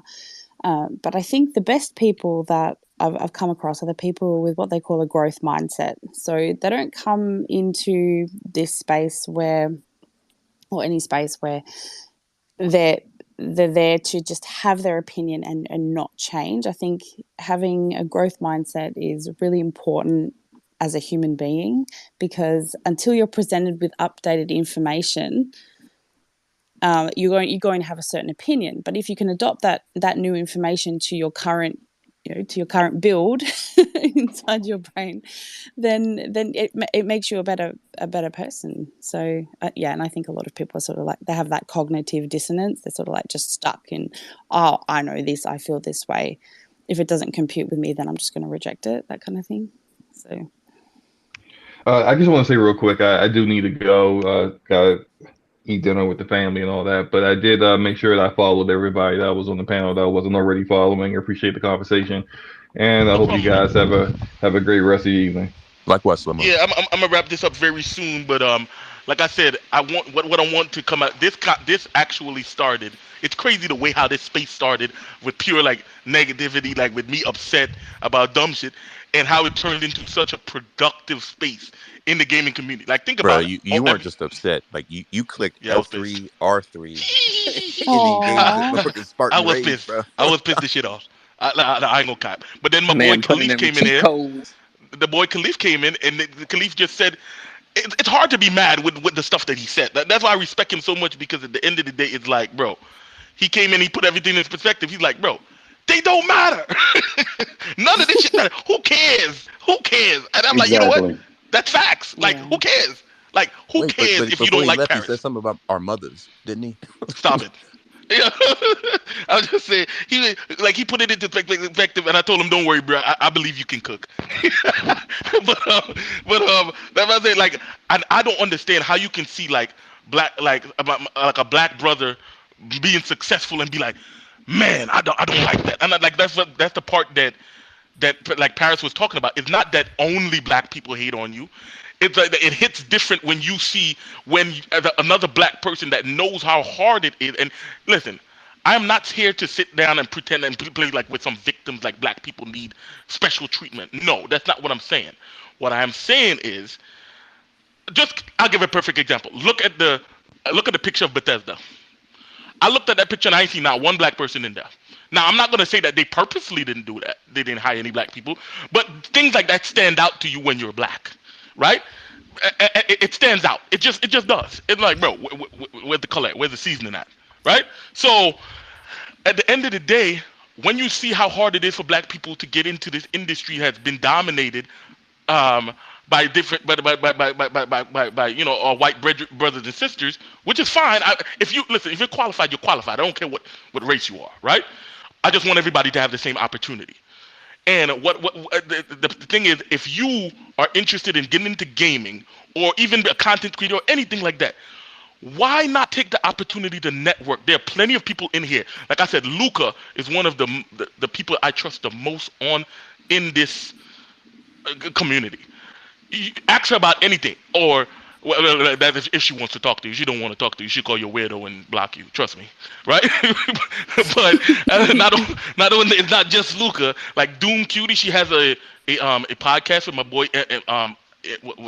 Umbra that she does. Xbox Infinite, I think the name of it is. Yeah, that's there's right. Also, see, there's all type of things to network, because what they said, the rising tide raises all boats. There's no reason, just because somebody likes Uni, that does not prevent them from liking Doom Cutie's content. Just because somebody likes Doom Cutie, that does not stop them from liking Enter Cheat Code.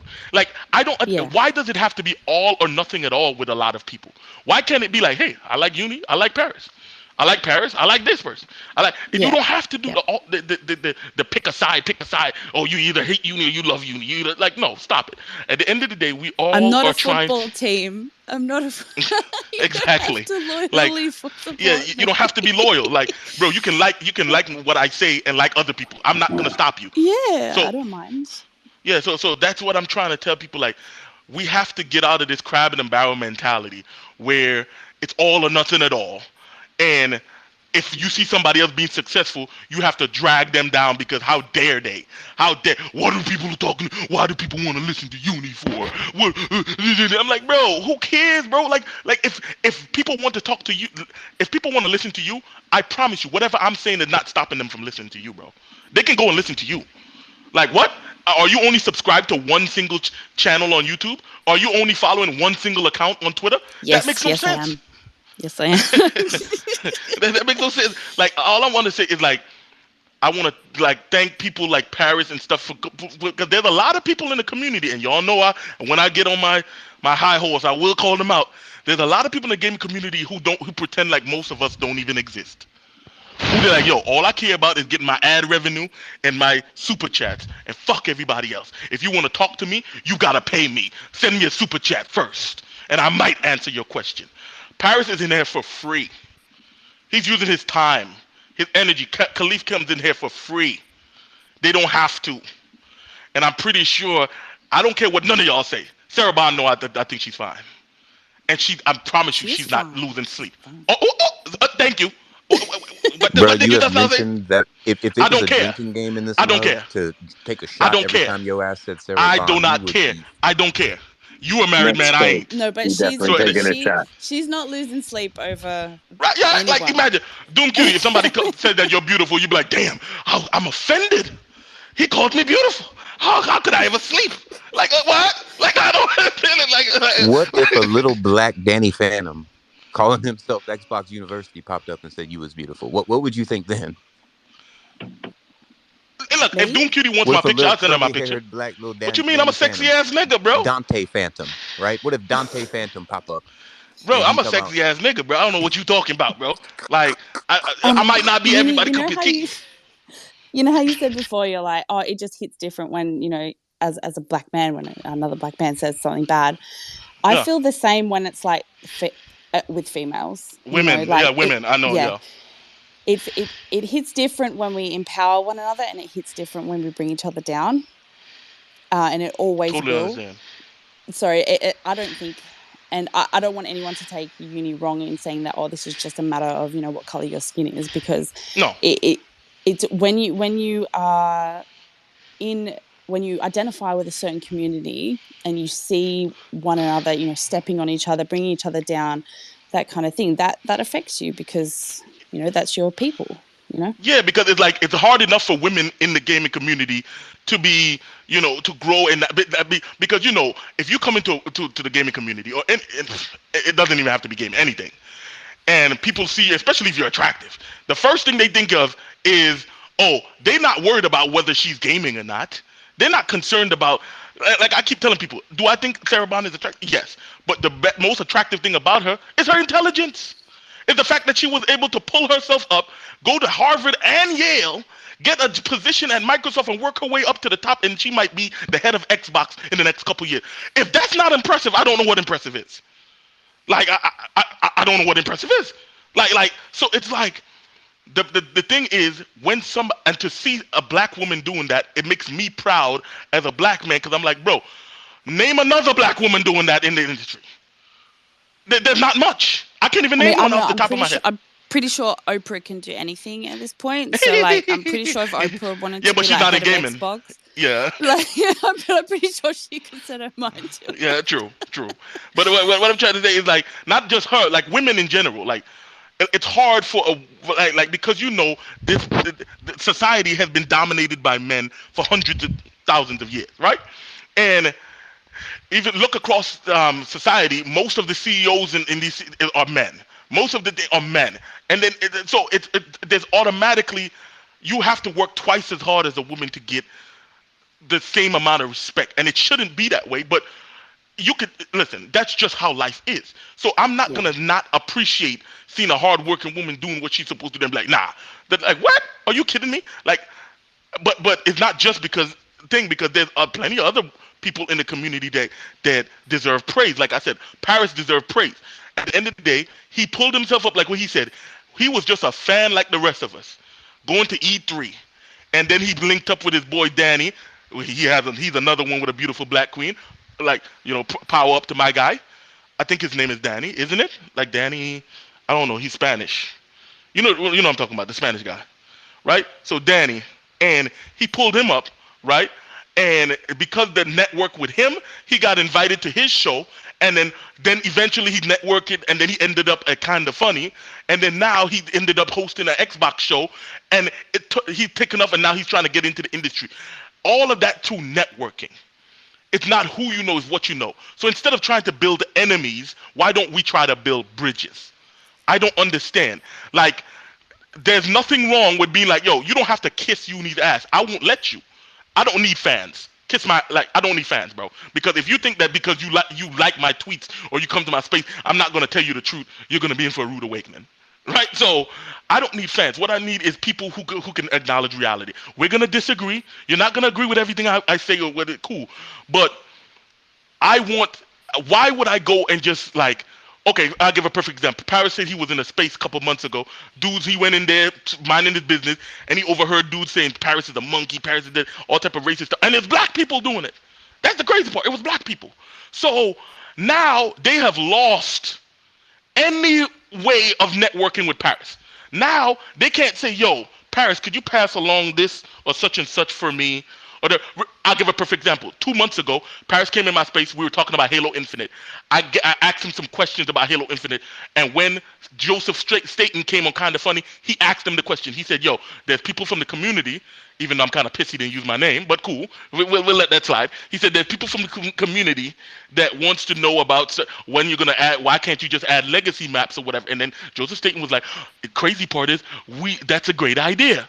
You'll hear more coming soon.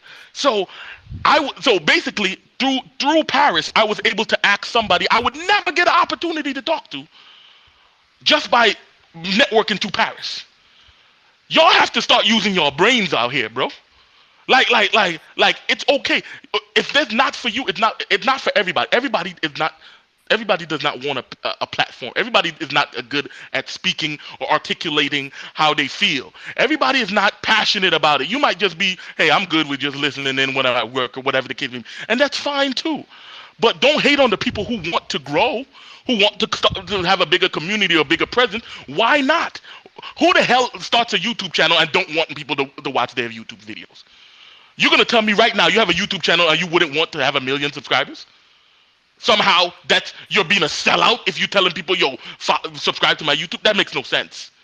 Like, you know what it reminds me of? It reminds me of when you were in school and you're doing great in school and you get A's and the people are like, oh, you're just a nerd. Oh, you're just a teacher's pet. Like, dude, am I supposed to not want to get good grades? Wait, can y'all hear me? Yeah. Hello? Oh, just making sure. Yeah. Like, Yeah, am I We're not just giving supposed you to space. am I not supposed? You know, like when you're in school and people calling you, like they teasing you for doing exactly what you're supposed to do. Okay, And that's how it feels on Twitter. I don't know if you know this, or if anyone knows this, but I'm actually in the daytime. I'm a teacher, so oh, yeah, okay, that's great. Yeah, so there are. Don't give too much information about yourself. They got weirdos all in here. No. I just wanted to say that honestly, I think it's just this modern mindset that, you know, if you stand out or if you try and be different, or just even if it is good for yourself, you don't want to do that. There's just a general, I don't know, there's these general vibes out there that if you're trying to be good at something, you're like brown nosing, you know, no matter what it is.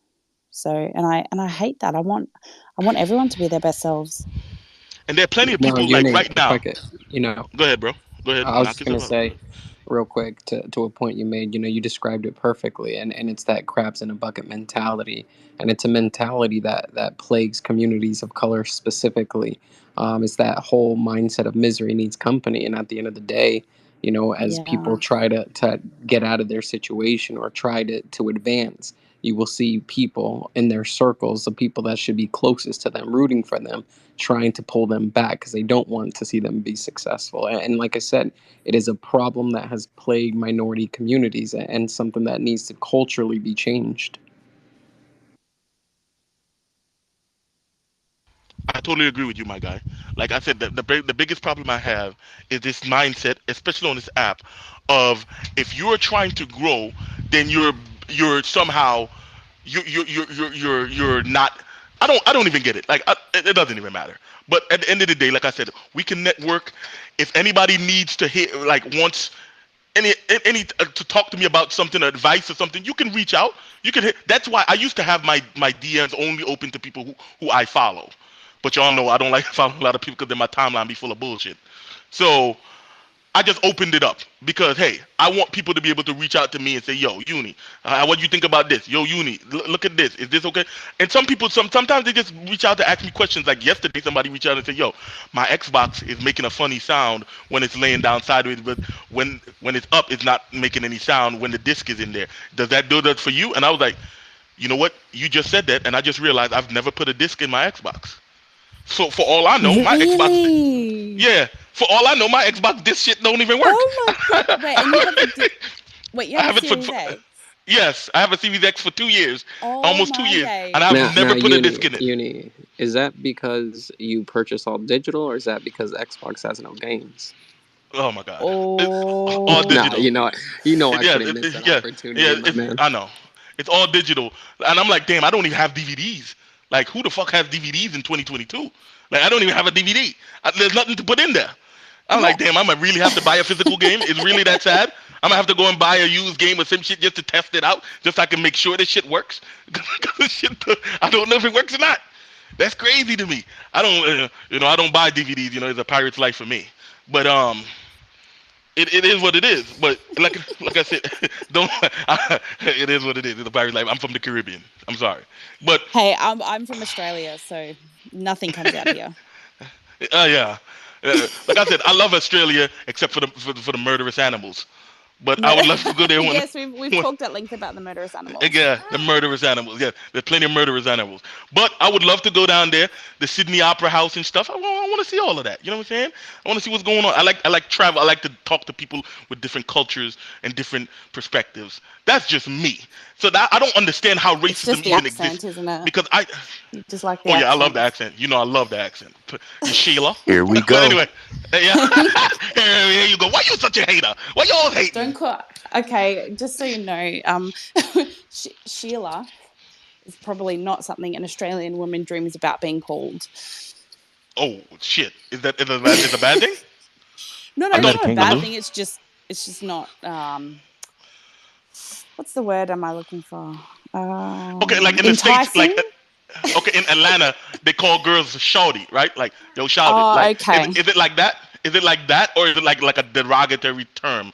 Like, does it have a negative inference? It doesn't have. Well, it sort of assumes that you're like a bogan, I guess. You're sort of a bogan. I don't know. Oh gosh, you don't know what a bogan is? Okay. No. Okay. A bogan? A bogan is sort of like, I don't know, your typical. Like if you imagine someone from Texas, you imagine them to be like a cowboy, right? Okay. Kinda. No, but I guess I know where you're coming from. Been there. Like a hick or a bumpkin. Yeah. Right. Okay. So like if you think about somebody from Alabama, you like it might be a red. What do you call them things again? A redneck or something? Yeah. Okay. Right. Yeah. Okay. I see what you're saying. So that's what a bogan Australian person is. Or you see somebody from the hood and you automatically think they're a gang member. I know. Yeah. Right. Okay. If you've never seen, so there's actually a show called Fat Pizza. If you ever want, if you like to. Yeah, if you like to laugh, it takes a lot of it takes the Mickey out of a bit of Australian culture and ethnic culture as well. So it's anyway. So yeah, it will show a couple of the characters are quite bogan, I guess. So yeah, Anyway, I think Alana Pierce is from Australia, right? If I'm not mistaken. I don't know. Whatever. Go. Jesus Christ, bro. Everything is not about. What is wrong with you? I don't understand. Like, damn, I can't say where she's from. I can't keep up with you, man. I'm God taking medicine every time you say one of their names. Listen. I don't know. You're a married man. How are you? Like, it's okay. It's okay for me to be heterosexual. You know that, right? Absolutely. If you're sliding into an Australian woman's DMs, don't be like, "Hey Sheila, how you doing?" I would never do that. I'm not stupid. Don't give him that tip. What? Why not? No, I'm saying don't do that. You see, she knows that it's okay to slide into a DM because it's only a problem if she says, "Get the hell out of here." Then it's a problem. Then you gotta get out of here. But suppose how am I gonna know that that if she likes me or not if I don't ask, bro? How? I can't read minds.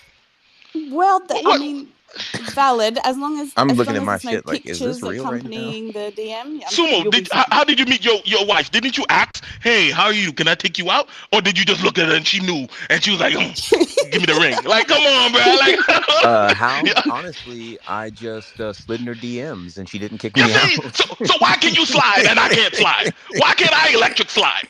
Like, what's wrong with y'all? Like, not that I'm sliding. I'm not sliding anywhere. But I'm just saying, you know what I'm saying? I'm not sliding anywhere. I'm just saying, if I choose to, what is wrong with society? How have we become so PC and so insane that a man liking a woman now makes people uncomfortable? Me saying that Sarah Bond is attractive, like, oh man, that makes me uncomfortable, bro. I'm like, what? I'm like, bro, what the fuck? I hear girls say Chris Brown fine all the time. I never thought, man, that makes me feel so uncomfortable when you say Chris Brown looks good. How could you say that? That makes me. I would ask them, did he look good when he dropped that right hook on Rihanna? Shit, that's not. I'm not going. No, that's not funny. I don't mean to giggle at like domestic say, violence or anything. But let's just be real. Like you're talking Spencer, about a dude who beat her ass. Phil Spencer has elite daddy vibes. Just I mean, I can't talk to everyone here. Imagine me saying, "Oh, how dare you? How dare you find him attractive?" that is so cringy. Oh, what the word you used, Sumo? That is so It makes me feel. I didn't say anything of the sort. No, not you. You were saying that it might make some people feel. What's the word? Did not like it or whatever. They don't feel like they're not feeling it. Yeah, I don't like, bro. I don't give a fuck if me thinking that a woman is attractive makes you feel bad. Ain't nothing I can do for you, bro. You gonna have to keep feeling bad because I'm telling you right now. If you like this game and you don't like this game, then that's I'm gonna shoot my shot like Kobe. I don't give a fuck. Like, listen, the only thing she could do is say yes or no. If she say no, okay, I'll keep it moving. If she say yes, then it is what it is. But you don't want me to shoot? Come on, bruh. Like, I wouldn't be here if my dad didn't shoot his shot. You wouldn't be here. Your kids wouldn't be here if you didn't shoot your shot. I'm a shoot. Shooters shoot. Call me Steph. But anyway.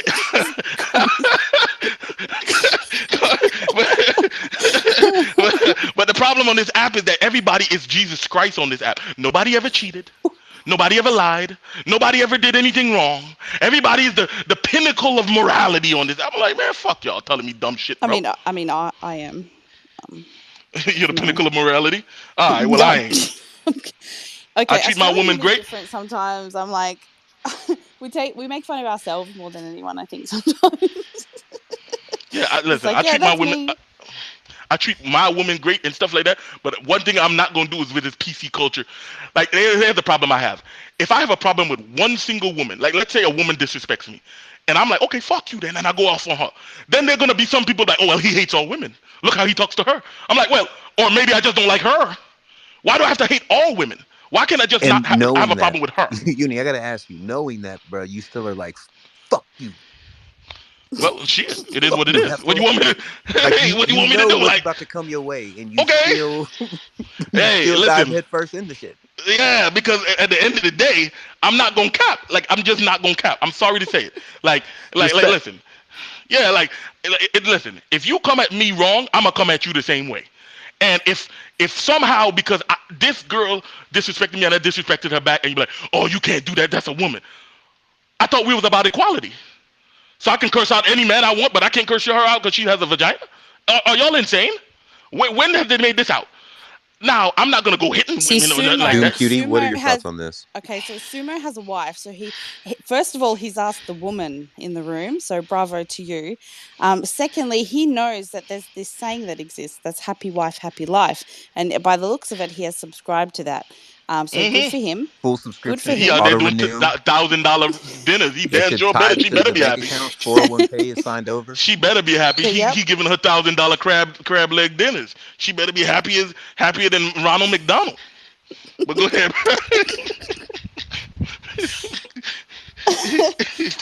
I'm a bit thrown by the crab legs. But anyway. Yeah. Look, I think there's got to be a balance there. So, women who are passionate about empowering other women shouldn't feel the need to step on men to do that, and vice versa. Like, and I think feminism is about equality for everyone. But in saying that, is it equality or is it equity? So I don't know. There's this image. I don't know how to share images, but and it's sort of like there are these three people. And one's I know really what you're tall, saying. When one's they're standing medium, up, yes. And they're looking over the fence. Yeah. and they're looking over the fence, but the shortest person has the tallest box. So it's sort of like, well, sometimes women or marginalized communities, they need a taller box. It's just as simple as that. They need more help. Yeah. They need Oh no. There's nothing wrong with that. I'm not against women getting like opportunities that they've been denied for so long in society. No, I'm all for that. Like, bro, I am at heart a quote unquote feminist. The problem that I don't have is that I don't think fighting for women's rights should mean taking away men's rights. Yeah. See, of course. like I think that it should be. Is it a right to say somebody or to objectify somebody? Like, is that really a right? Objectify? Women don't objectify men? What are we talking about? Like, wait. But that applies to women too, Uni. Hold up. Okay. Have you guys seen that TikTok where it's like those people on the street and they've got the megaphone and they're like shouting wholesome like cat calls at people? They're like, "You look like you're a great uncle." I didn't know it. No, but when they say objectify, like I'm like, the thing that pisses me off is like, bro, I look on TV and I see Meg Thee Stallion with her ass out shaking that shit, pussy all up in the camera, and they're like, but don't objectify her. You're gonna use Meg Thee Stallion. Look here, she's one of the biggest superstars in the world. Put your chicken tender in at Popeye. No, but my point is she's one of the biggest. Okay. Let's go down the list. They put Cardi B, Nicki Minaj. Let's go down the list. We want to go to the pop stars. Miley Cyrus, the other chick. The other chick that went crazy. What's her name? That was out there naked on the bowling ball or whatever. That was but what swinging. about like Adele? Like Adele, she got her freaky side too. She was out there in Carnival shaking her ass. I saw her, but they don't objectify her, even though she's out there with her ass out shaking it in Carnival. Like what? What am I supposed to do? Not see it? I'm supposed to pretend? Like no, I'm not pretending shit. If she fine, she fine. If she don't want nobody to see her fine, then wrap your face up. You're fine. Part of me thinks that you're kind of like the cowboy when the car was introduced. You know what I mean? Like just holding on to shit because that's how it was. What am I holding on to? There's a better way, and it's got 4 wheels, and you crank that bitch. Okay, there's a better way to do what? Okay, hold on. There's a better way to do what? There's a better way to do what? To still be. How am I wrongfully admiring a woman? Okay, like if I say Doom Cutie, you're gorgeous. How is that offensive to you? To be fair, it's not. I can't tell you what's offensive to me, bro. This is sumo, bro. Nothing's. No, I'm not talking to you. I'm talking to her. I'm not talking to you. She's the lady here. I'm saying like if I'm saying okay, damn Doom Cutie, you are really a cutie, and they're like, oh, well, how could you tell her? You're objectifying her. Oh my God. I'm like, bro, what? So now said it 17 times in a space. To her? Well, if I said it quote unquote 17 times in a space to her, and she said that it makes me uncomfortable, and I keep doing it, then it's a problem. But don't tell me if she's a celebrity who don't even know I exist. That's